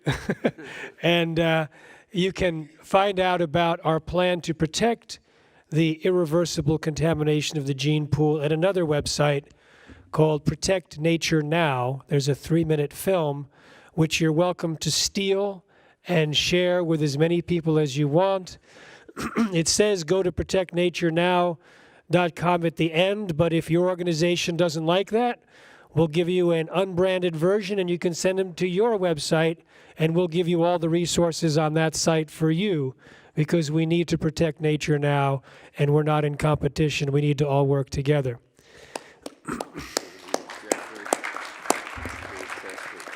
I also want to make a comment on an earlier comment that Ocean, you mentioned. You've been really the heart of our panel in a couple of ways, just bringing up the deep feeling that you're experiencing. And you talked about the high rates of cancer among the farm workers. And you said, and then you sort of quietly said, and that sort of depends on, relates to our food choices. And I was really moved by that because, we hear about the fact that the farm workers live to 49, and we say, this is terrible, someone should do something. Well, the choosing of organic food is something that you can do. So when I said earlier, to afford organic, combine 3 budgets, your food budget, your health budget, and your philanthropy budget. This is, in a way, what I was talking about, so that we can create healthy food systems for the farm workers and for the environment. And if we think of this and these things are lively, we can carry this into our supermarkets. So when we see there's a price discrepancy between organic and non-organic, we can think in terms of those farm workers and not have to pay for them to deliver more pesticides and hurt their lives more as one of the excuses, and also living longer and healthier as another excuse. So I just wanted to comment on that because I thought that was beautiful.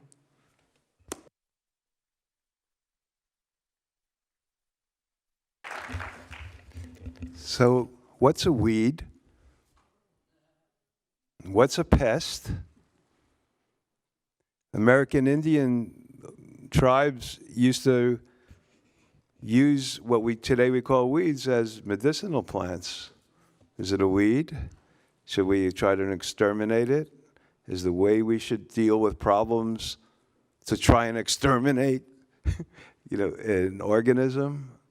Or are there other holistic, again, ways of addressing these problems? What is a pest? Is a mosquito always a pest? What about when birds eat them, or frogs, or dragonflies? A dragonfly can eat 1,500 mosquitoes in an hour, which has shocked me when I learned that statistic. It's amazing. So what may be a pest to us in the narrow way is actually feeding all sorts of beneficial, what we think of as beneficial organisms and insects and animals. So, let's retool the way we think about these things. Also, it's interesting that you brought up farm workers. I'm glad you did, especially here on Long Island, because back in the 70s, back then, early 70s, I used to organize out on Long Island in the potato graders and the potato fields, and organizing the farm workers there. And we didn't organize so much around pesticides. That came a little bit later.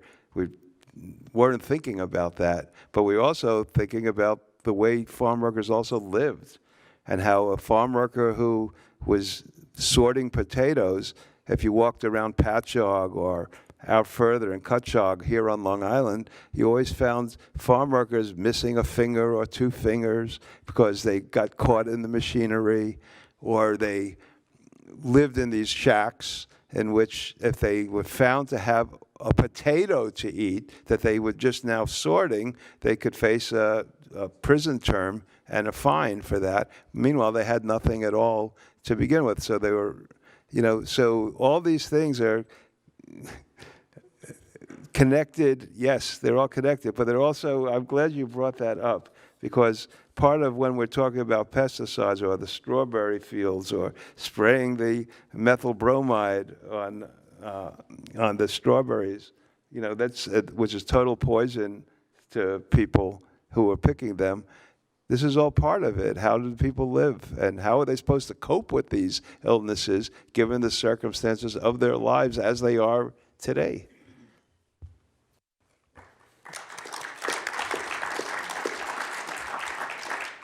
I think a number of these points have been well addressed. One that hasn't been touched on, you asked about essentially biodiversity and diversity of food crops.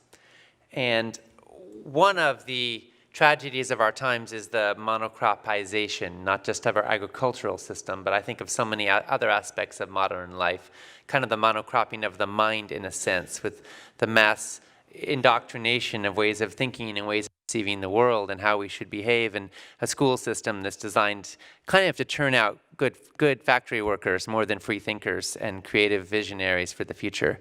And so when I look at our agricultural system, it is the same principle in sort of maximized and exaggerated, where we're taking extraordinarily biodiverse ecosystems and we're turning them into one crop, and we're killing the soil and we're killing the bugs, and then we're expecting that to create a culture for supporting life. And when you look at nutrition per acre instead of just calories per acre, the spread towards more organic, local, regenerative kinds of systems becomes even greater, because we see that when people rotate crops, then the soil gets healthier, and they also are able to grow a lot more food, a lot more biodiverse food systems. And so with apples as an example, when you only have 10 varieties of apples in the world, then you're not set up for droughts and floods and different kinds of ecosystems. There are so many different microclimates in the world, so many different types of, some places it's drier in May and other places in June, and apples and all sorts of varieties have been cultivated that have worked with that particular ecosystem and that particular type of soil over the course of generation after generation. And to think that we have all that figured out and we can just stick one thing everywhere is such a loss. And what it does is it does create a level of vulnerability. I mean, if you were a cabbage moth and you see this massive bunch of cabbage, where are you going to want to go, right? But if it's all mixed up with a lot of different things, you might be a little more confused, So I think that we are actually creating magnets for certain kinds of pests and diseases to spread when we create these massive fields of one thing, which makes it very, very difficult to really grow food healthfully. So we need that diversity, we need the soil to get diverse, and then that's part of what creates a healthy ecosystem. And also the other reason I want 10,000 varieties of apples, I want to taste all of them.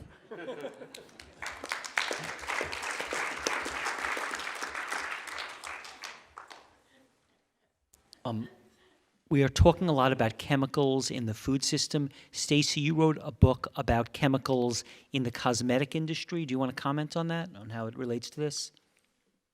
So I'll just say, well, that's how I got started, was looking at chemicals in cosmetics and trying to educate women about the products that we're putting on our face and our hair and the bathtubs with our kids. also contain toxic chemicals and many of the same chemicals used in lots of products. And people think of the beauty industry as innovative, but it's actually remarkably not. They've been using the same formulations in all the products for decades, and that's from the most expensive to the least. Where they have been innovative is in packaging and then marketing and finding new ways to convince us that we need, our hair should be straighter, our hair should be lighter, our skin should be lighter, our skin should be darker with spray-on tans, our lips should be plumper. We just aren't good enough the way we are. So we all have to go out and buy a bunch of toxic chemicals to make ourselves feel beautiful and whole. I loved what you said, Ocean, about the monocropping of the mind and the colonization of the mind. I think that's the biggest thing that we're having to fight against. And also the grief of it and the overwhelm.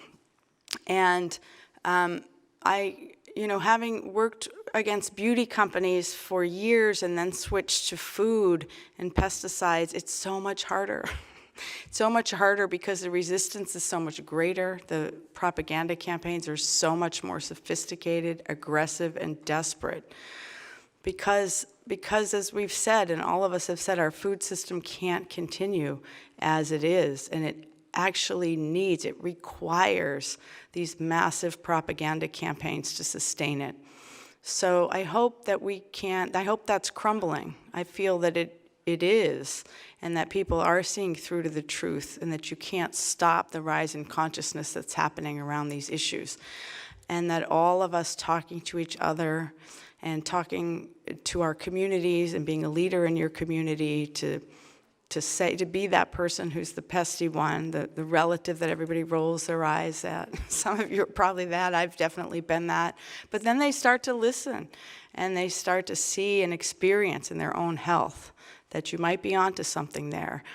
And I think that's how people are finding each other, is through searching for answers that they're not getting from doctors, and they're not getting from mainstream medicine, they're not getting in the schools.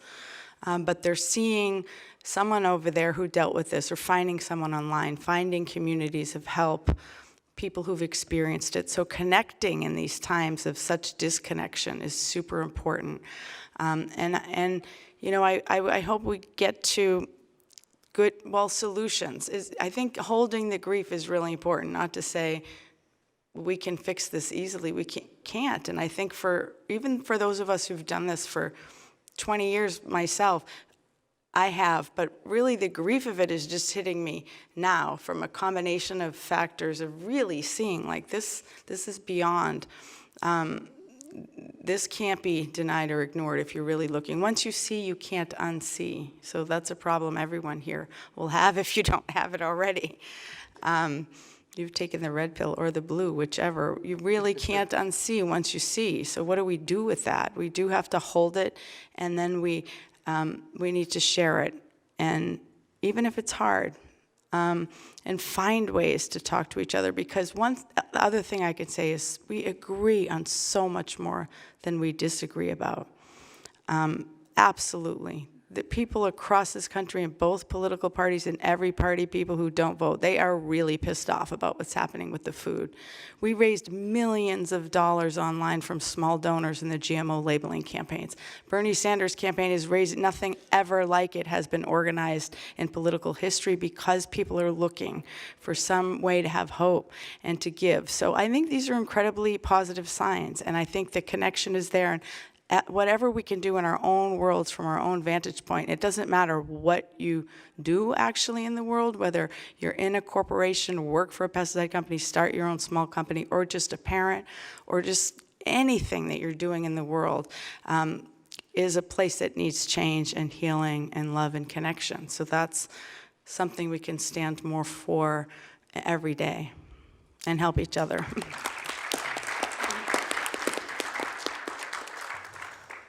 Let me ask you a couple of just general questions, and again, answer any of them. Number one, what are GMO fish? What is wrong with them, and where do we stand with this subject? Number two, why did the new Impossible Burger that's well publicized decide to use a GMO ingredient in it? The Beyond Meat burgers didn't, so why did Impossible feel like there was a need to put a GMO ingredient? Third, a question I have asked in the past, but still curious, Bill Gates is one of the richest men in the world. He doesn't need money. Why has he been pro-GMO and unable to be convinced with all the evidence that you're providing? Are they spraying antibiotics on my food? I read that the grapefruits or something in Florida, the citrus, that they're allowed to put antibiotics. I thought that was, concerning. And finally, I don't know if we've talked too much about soil, but there are a bunch of people that are very, very concerned that you can't get food unless you have soil. So any of these things that anyone would like to comment on?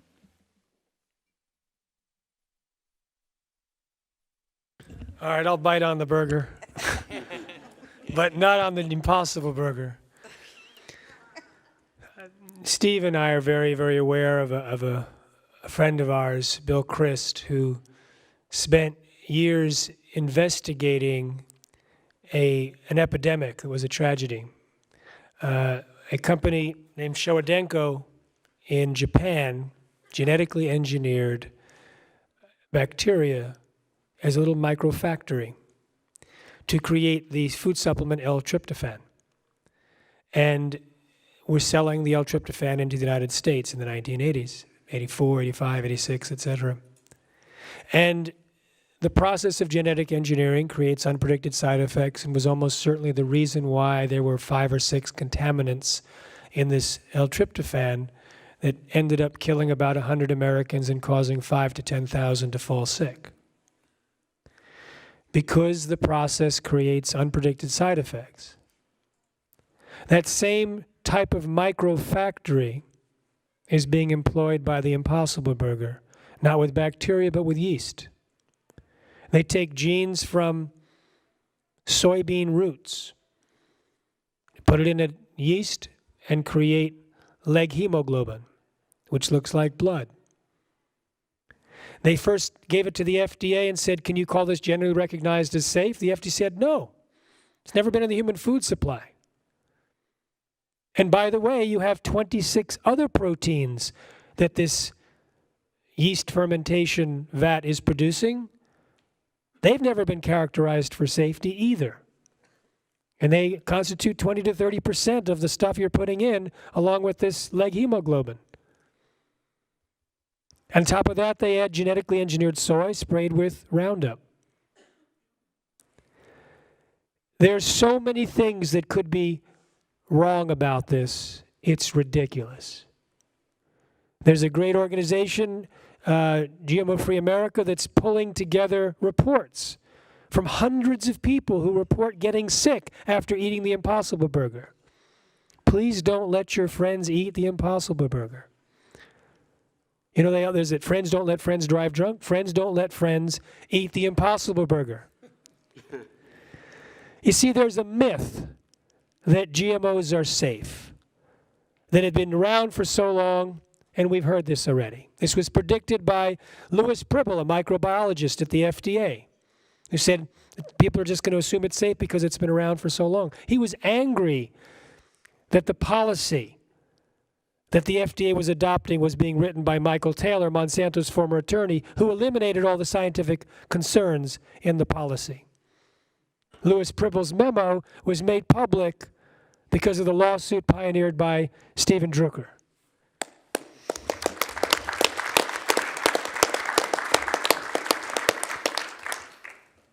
And Stephen and I have followed. Bill Christ passed away after his investigation and passed on his notes and a lot of his information for us, and we've been bringing it out. But I have to say, it is a terrible, terrible thing if the Impossible Burger is not brought down soon. Because everyone else is looking at this. Can we successfully genetically engineer yeast or bacteria or algae to produce something and have it accepted by the American population as a healthy alternative? Stacy just told me about Cargill's factory in Lincoln, Nebraska, $50 million factory, to use those same synthetic biology programs to produce genetically engineered stevia. There's already vanilla. They're planning to do all that. They're trying to do the essence of Ayurvedic herbs through through the synbio. They're also doing marijuana now. Marijuana. Monsanto has the patent on that. So we have to stop this because it is picked up by Burger King and all these upscale restaurants. It's already being sold in stores. If we don't stop it, then the food industry will say, oh, well, it worked with the Impossible Burger, now we can do it. And then we get flooded with synthetic biology. And the only reason they found that the L-tryptophan killed people was because the disease was rare, acute, and came on quickly. If not all three of those had been together, it would still be on the market causing disease. And even though the disease was rare, acute, and came on quickly, it was almost missed. So we could be poisoning the food supply for decades and not knowing it. And the Impossible Burger is the poster child where we need to focus on. So please be active and tell your friends not to eat the Impossible Burger. Can I, Stephen, I just want to add to the whole thing about GMO vat-grown products, because this is what Silicon Valley now is just pushing as the future of our food supply and the future of everything. One of the first GMO vat-produced medications was human insulin. Before that, people had insulin that was usually extracted from pigs. A few companies went and modified E. coli bacteria to produce, well, they said it was human insulin, actually. 2 weeks ago, what a investigative journalist put out an excellent article on the research on this, showing that actually all they did was modify the pig insulin gene and called it human insulin. But basically the FDA gave them the go-ahead, and they started putting out this insulin. And what it's looking like now is, whereas with pig insulin, if people with diabetics, what happens is they can have illnesses either way. They can go into various comas depending if they've got too much or too little, but usually it takes time to come on. What was happening right from the beginning with this new GM insulin is that these effects in some people would happen instantly, and a lot of people were dying and are still dying from it. And yet this is all being covered up by the industry. Not only that, because they could produce this new insulin cheaper than the old systems, it ended up 3 companies in the world made these vats, make all the world's insulin, and all the other companies that made insulin are out of business. This is what they're doing with vanilla, with recombinant vanilla. They'll put all the world's vanilla farmers out because they will not be able to compete. They'll put the world's stevia farmers out. And, you know, I think what I want to say here is they like to say that these are the same products, but what we're finding, as Jeffrey has said time and time again, unexpected results, and many of these results are fatal. And the Shoadenko, L-tryptophan, killed hundreds of people. I think if there's more investigation looking at the human insulin, this is the actual amount of people who have died will be in thousands. So that's the reality, and we've heard time and time again how these, and I'll use the word poison cartels, corrupt science. Stephen's book is one where, honestly, read this if you want to see the history of how science gets corrupted.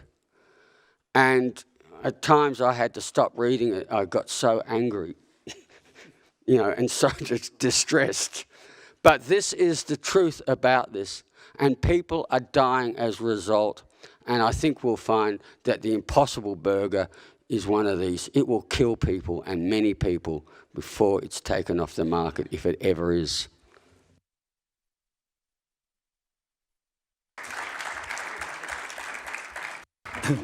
I would like to answer the question regarding Bill Gates, who clearly is a very intelligent man. And he and his wife Melinda, through their foundation, have been pushing genetically engineered foods very ardently because I think they believe they're doing good. And why do they believe that GMOs are good and are the answer, one of the big answers to the issue of growing better food and feeding people in the third world? Two basic reasons. First, he's been misled about the biological science by many of the scientists whom he's surrounded himself with, many of whom work for Monsanto or are pushing GMOs in other ways. So he thinks these foods have been well tested and are safe. And because, as we know, he believes in high technology, he thinks this is one of the gifts of high technology, and it's going to work for the betterment of humanity. So he's been misled about the biological science and somewhat ignorant about it because he's been listening to the wrong people. But unfortunately and quite ironically, he has ignored quite a bit of computer science, which, as I say, is very ironic given the fact that the money he's spending was earned through computer programming and getting a monopoly on one of the popular systems early on and then keeping that monopoly for a long time. Now, in computer science and software engineering, there are two basic categories of software. There's basically life-critical software and everything else. Life-critical is not what Microsoft was doing. Life-critical software is software that if it malfunctions, human life is probably going to be lost. Although Microsoft probably killed a lot of people out of frustration when earlier versions of Windows crashed, but still, let's not look at those heart attacks. But life-critical software is the software that governs pacemakers or X-ray therapy machines, or in the case of aviation, serve as airplane guidance systems. Those software, those packages, when even the most minuscule revision is made by the very people who wrote the program to improve system performance and safety, regulators presume, they can't argue substantial equivalence, they presume that some perturbation to the system occurred which could cause malfunctions in unexpected ways, and the developers have to put that system through all sorts of tests all over again and demonstrate to reasonable certainty that there won't be harm in the system. And they wrote the system. Now, you turn around, because it's well known in any software system now that when it reaches a certain level of size and complexity, there's no way to do a precise surgical change that will not entail risks of unintended consequences. Even the people that wrote the systems reach a certain level of size and complexity, they become nonlinear and unpredictably nonlinear. So software engineers have learned the hard way that they have to test. Even the non-life critical gets tested. But the life critical, it's required that it gets tested. Now, the FDA's Division of Medical Devices, if the developers of a pacemaker software want to make a precise change to improve it, as I said, you can't argue substantial equivalence. You prove that nothing got messed up, and extensive regression testing, very rigorous and very expensive. You go down to another building in the FDA, to the Center for Food Safety and Applied Nutrition, Monsanto or DuPont comes in, they've just made a radical revision to the world's biggest, most complicated, and least understood information systems. And the FDA says, we assume nothing bad happened. You don't even have to test it. That's the way it is in the US. The FDA says you don't have to test. We presume it's all safe. Is that schizophrenia within one agency, let alone within society? So if Bill Gates dropped out of college early, he was so brilliant, he could make a fortune without understanding probably a lot of the theory of software engineering. I have a feeling he doesn't understand, this is just my feeling, that he doesn't understand life-critical software and the need for that kind of testing. I really believe that if you read Chapter 11 of my book, which is Overlooked Lessons from Computer Science, the inescapable risks of altering complex information systems, he would do a turnaround. And I'm hoping somebody he knows who's read my book will give it to him and say, read this. And I think we'll see a dramatic change, not only in their foundation, but then through a ripple effect, big one, through the world. I think they call it the 737 MAX. I wanted to go harder on Bill Gates, but that was good. And what he's doing is absolutely unacceptable. He's speaking in ignorance from a place of great power. He spent and I've heard him say just straight up, it's not that he doesn't have access to the information. It's that he does not want to hear or see the information that you're giving. He has in charge of his agricultural development team a former Monsanto guy, Rob Horsch, who spent 30 years trying to sell that technology within his own company as a pro-poor technology, which it absolutely was not and never that. And then he moved that philosophy over to the Gates Foundation, where they're selling GMOs as a pro-poor technology, where they spent $3 billion in the last 10 years to feed the poor in Africa, but most of that money has been spent on scientists and groups in northern rich countries to help, poor Africans feed themselves. It's an incredibly colonial mindset, and what it's really all about is, and what they're doing, and he's funding a $12 million propaganda campaign at Cornell. He's normalizing all this, is why I find it upsetting. It's not just Bayer that's paying for universities to be propaganda outfits. It's the Gates Foundation. $12 million, Cornell Alliance for Science. I've written a lot about it. It's incredibly disingenuous. They put their spokespeople out to Africa to try to convince African governments to open up African markets to industrialized food systems, and they've been very resistant to these food systems in Africa, resistant to GMOs, fertilizers, pesticide, the whole scheme, which goes together.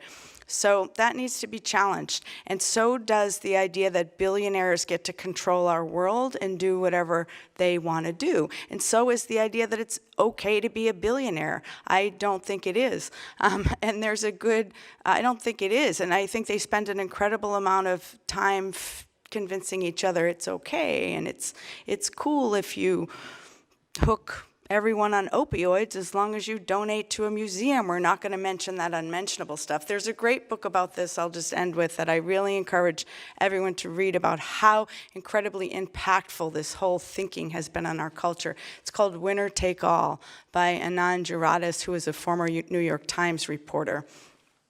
And I can't believe we're down to 2 minutes. It's really true. Actually, I'm going to ask you each to make a 2-minute closing statement. Okay. But before you do, I just want to say one thing.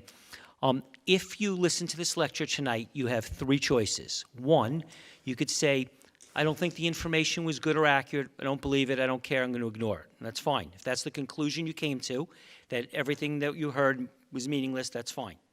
If you were interested in quitting your job and going out and researching GMOs, chemicals, the food system, writing books, lecturing, and making this your life's work, that would be fantastic.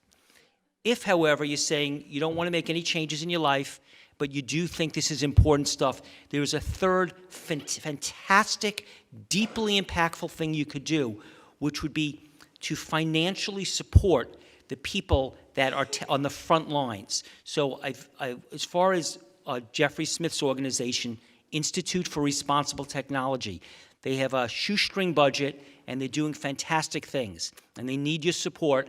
And if you're thinking someone else has got this handled and someone else is going to donate, and there's lots of Jeffrey Smiths out there and lots of Institute for Responsible Technology that are going to do this, I don't know if that's the case. So if you feel like your money situation isn't ideal, give $1.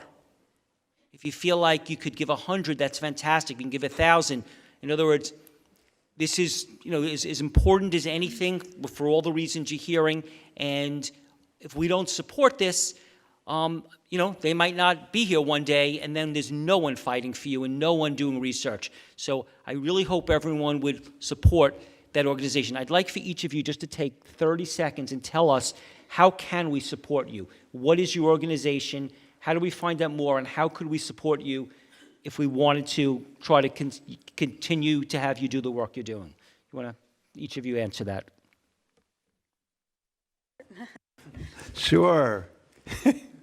I coordinate a group called No Spray Coalition, which is against toxic pesticides. And so you could go to www.nospray.org and you could find out more there. And also you could please write, and we could add what you write to the website or to our listservs, and that would be fantastic because it's not just coming out of our heads, it's coming out of all of us and all of our experiences. And I thank you very much to the people in the audience for being here and for participating. So thank you.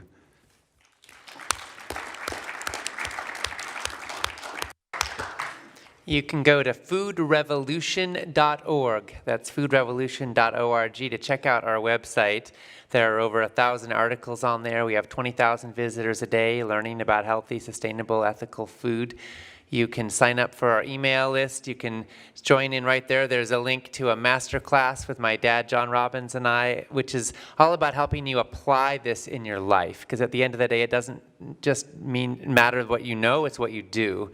It's how you live. So join us, and also grab a copy of 31 Day Food Revolution. I'd love to sign copies for folks tomorrow if you want to get a copy. My grandpa invented Baskin-Robbins. We're saying we got to be better at marketing healthy food than he was at marketing ice cream. I was a vegetarian for 7 years because of your dad and his wonderful book. I work for a group called US Right to Know, usrtk.org.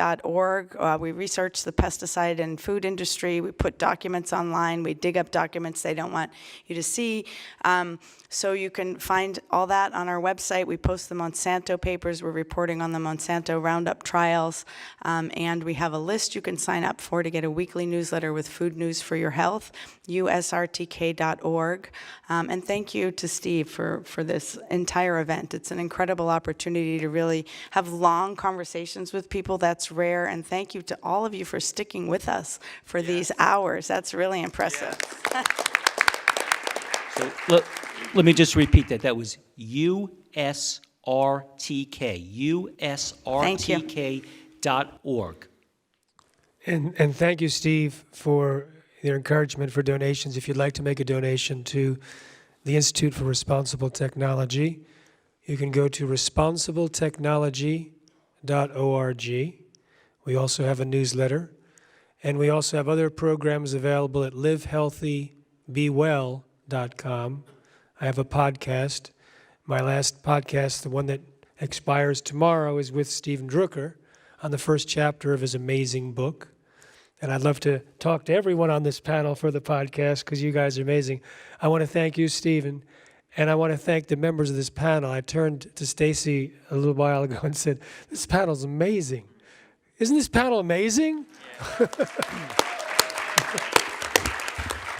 So just one more time, that's responsible, RESPONSIBLE, technology, TECHNOLOGY.org, responsibletechnology.org. And please really consider it. I really wouldn't want this organization to not exist. We need people fighting for us, and we're getting trampled if we don't have people, and we need this. So please consider this. Oh, yeah, livehealthybewell.com, livehealthybewell.com, and there's plenty of things there, too. When Stephen was talking, I had an image about really of the 737 MAX, and it says everything about our regulatory systems. In this case, they were relying on software that failed dreadfully, and you could see the collusion between the regulator and industry because they let industry self-regulate. And what happens? The plane crashes. And that's really a beautiful analogy for what is happening now. And, well, very much I'd love my organisation to be formed. I like the fact that there's a lot of us out here working together. I think this is really important. And the thing is, actually, we're friends. We aren't competing because we're on the same side and the right side of history. In the case of our organisation, Regeneration International, what we're about is regenerating agriculture, regenerating soils, but also regenerating communities, democracy, regenerating the health of people, and looking at ways we can turn around climate change, because all of these are existential threats. Please go to our website, which is www.regenerationinternational.org, and have a look. But Steve, I want to say thanks, because I really want to encourage you, whether you donate to our organisation, it's not that important to me. The fact is that you're supporting any of us, because we're all working towards stopping the 737 MAX that we're in crashing.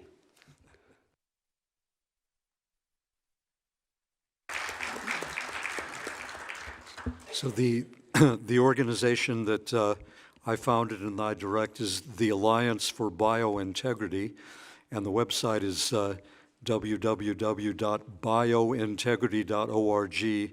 That's B-I-O-integrity, biointegrity.org.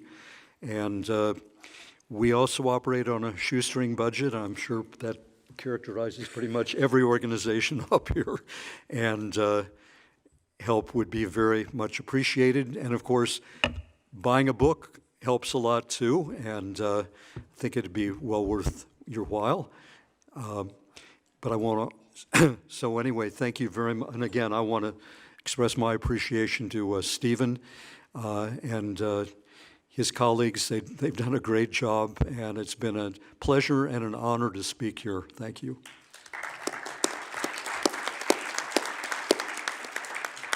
Can you spell that with biointegrity.org?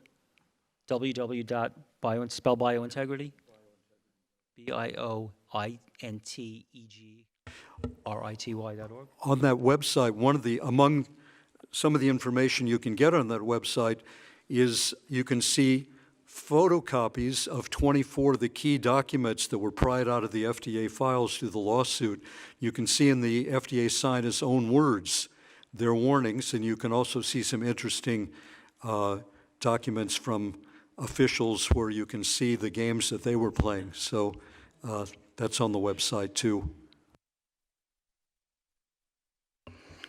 Well, when I shed my rubber suit and respirator for the last time in Italy after spraying pesticides there for several years, I decided to run to the light. And for me, the run to the light was to come back to the States and start working on organic agriculture with a group of young people. And so, when we feel this weight, the heaviness that we have here, I have to say that in some ways, I haven't felt that for the last couple of decades, perhaps in quite the same way, because I'm working with the hope of tomorrow. And so I'm now at Sterling College in Vermont, and heading up the School of the New American Farmstead, which basically is just an incredible experience to be able to work with, again, not just young people, but people who are stepping into farming, people who are stepping into artisan foods and trying to find the way forward as I have in the past. So, just feel incredibly privileged. And for me, that kind of work every day with these kinds of people, really helps. But at the same time, there's a fight to be fought. It's a little bit kind of in the darkness sometimes, and we have to do that work as well. So I encourage you to try to find that balance. And so we're at sterlingcollege.edu, and you can look and see the programs that we have there in continuing education, professional studies for folks who want to find their way forward in all of this. And that's just an incredibly rich experience, I think.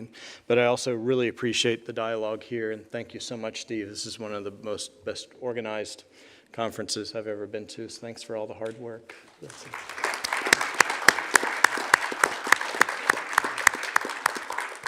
Okay, if each of you would take 1 minute to make your final concluding statement, 1 minute each.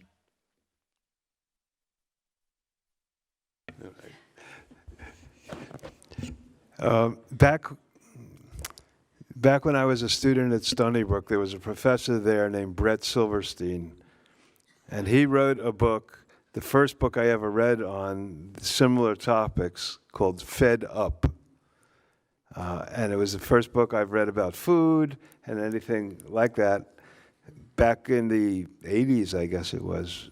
And in it, he tells a story, which I will keep very short, of the new tomato that was being developed out in, I guess, California with a thicker skin back in that day. And the reason they were doing that was so that it could be picked by the machines that were just being developed rather than by the farm workers themselves, so that the machines could then pick it and withstand the grip of the metal on it. And they shipped it. And so somebody shipped this new tomato out to people in Detroit to just check it out. And they dropped it on the floor and they tested it from different heights. And they found out that the tomato was stronger than the minimum federal standard on automobile bumpers.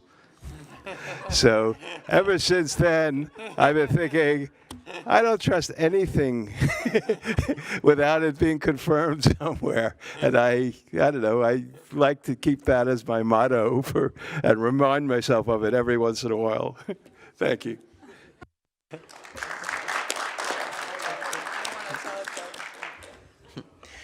You know, there are so many problems that we face in the world today that can feel overwhelming and even unconfrontable. And one of the things that's most disempowering, I think, is when we see things out there to which we have an emotional response or an instinctive response of wanting to do something, but what we do doesn't really seem to affect it. Things we see on television, for example, or things that our political leadership might do, and we can feel so small. But I think that what's so empowering to me is that when it comes to our food choices, we have incredible ability to make an impact.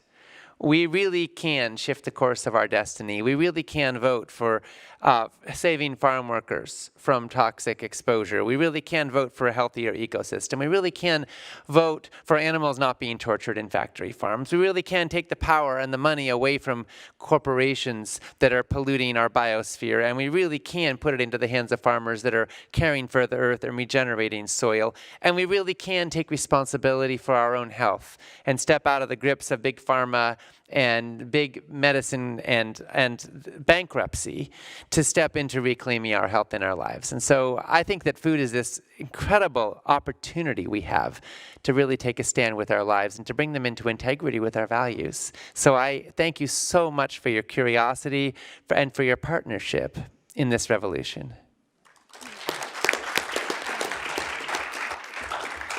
Laughing felt really good. Thank you for that. Thank you for that. And just whatever we can do to feel good is what I'm trying to remind myself, to do what brings us joy, and to really support our young kids. Some of the young girls that I've seen standing up to beauty companies. When I was writing my book, I got so depressed thinking, I just can't go on, I can't go on.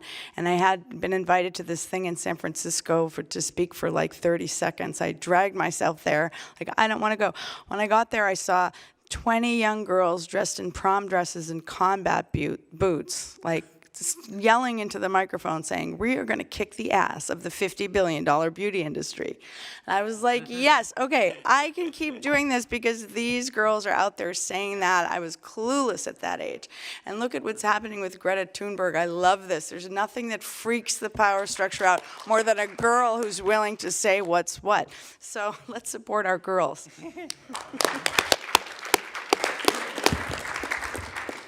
How many people are feeling like they want to do something more for the betterment of the world? Please raise your hand. It feels like that's a very good epidemic that's going around. That's something that I think is happening, that's one of the really great results of this catastrophe, that of all these different strange ways that corporations have run things. That people are stepping up. And I believe in my experience that there's callings inside of us, missions that we've come in to perform. And we may be knocking against a little ceiling of fear. Can I do this? Am I big enough? Whatnot. But on the other side of that ceiling is the part of who we are that is fully immersed in our mission. that's fully immersed in expressing the superpowers that we came here to wield. And in that space, it is fearless. So I am suggesting that instead of incrementally chipping away at the roof of your fears, that you leap above them into the part of you that says yes to it all, that says yes to being that great person who's here to make a huge difference. And I'll tell you from an experience that I have and the experience of those that I know that are working for the betterment of the world, it is an advanced technique of unbelievable proportions. The grace that comes to us working without fear for the betterment of the planet and the people is pure grace. It is something so sweet. It is a delicious secret potion that should never be secret again. Please take it, use it, and change the world.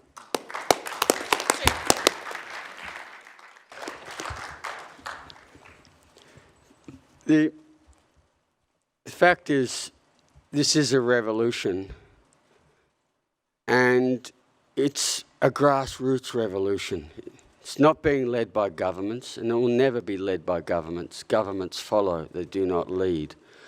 And from my perspective, as someone who's been involved in this for nearly 50 years, things are changing. We are on the right side of history.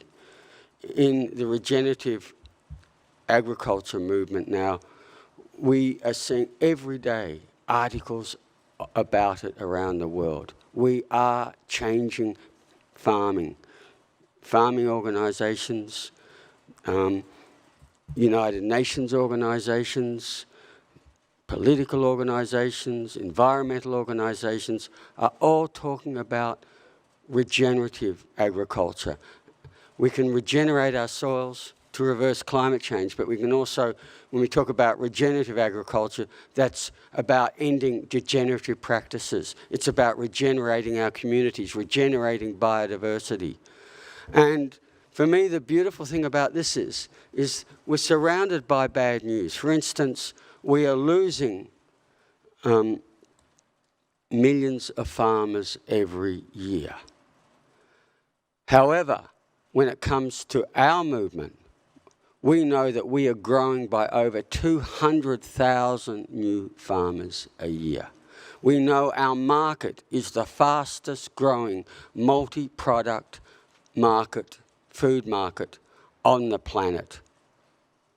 And that says to me that we have everything right for moving forward. And I just want to say that we are on the right side of history. And, okay, I suppose most of what we talked about is negative, but what I want to say is that when we look at what is happening on the ground, it is really positive. We are winning, and we are on the right side of history.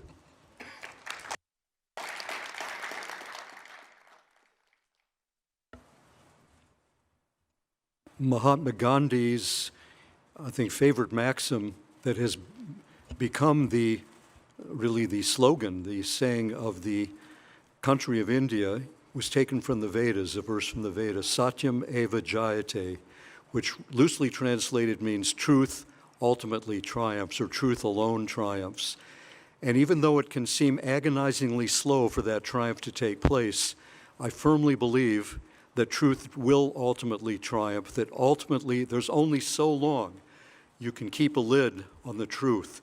There's only so long that falsehood can prevail. It takes much more effort to keep the lies going. In fact, as Mark Twain once said, in what I think is a wonderful expression, always tell the truth. You'll have less to remember. So, in any event, we could say orderliness will ultimately prevail over the incoherence, and that's truth. Truth is orderliness. Truth is the evolutionary power of nature. Truth is the goodness and the inherence and the good feeling we all feel when we do something good, or the feeling that Jeffrey described. That's being in line with the truth. Increasingly, that's why I wrote the book alter genes, twisted truth, to untwist the truth and get the facts out there. Increasingly, I am aiming not to preach to the choir, but to talk to people who need to understand, who've been hoodwinked themselves. And I've been speaking at many more universities and meeting with scientists. And one of the most fulfilling experiences I had in the last few years was when I was invited to speak at North Carolina State University, which is one of the nation's biggest agricultural and engineering technological schools. And I was invited by their prestigious Center for Genetic Engineering and Society. And I gave 2 lectures, one a public lecture and one a talk in their colloquium series. But at the first lecture, the co-director of the center, who's a distinguished professor there, a biochemist, held up my book when she was introducing me, and fortunately, she had read it, and she stated it contains a wealth of information about both science and policy. It's incredibly well referenced. She said that. And then she said a few other nice things, and then she said, so I highly recommend it.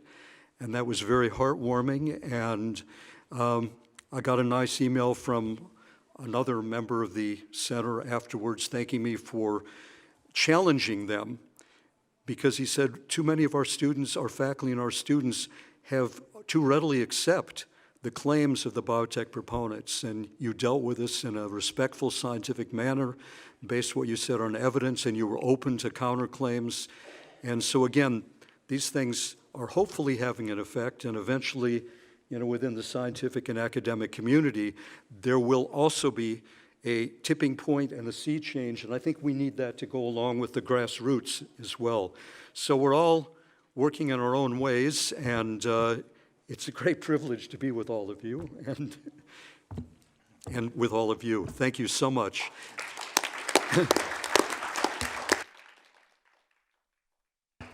Well, for a long-winded academic, I think I'll keep it sort of short here, but I think we really need to reclaim the narrative and the wisdom of our agricultural inheritances, and we need to turn truth into story, not stories into truth.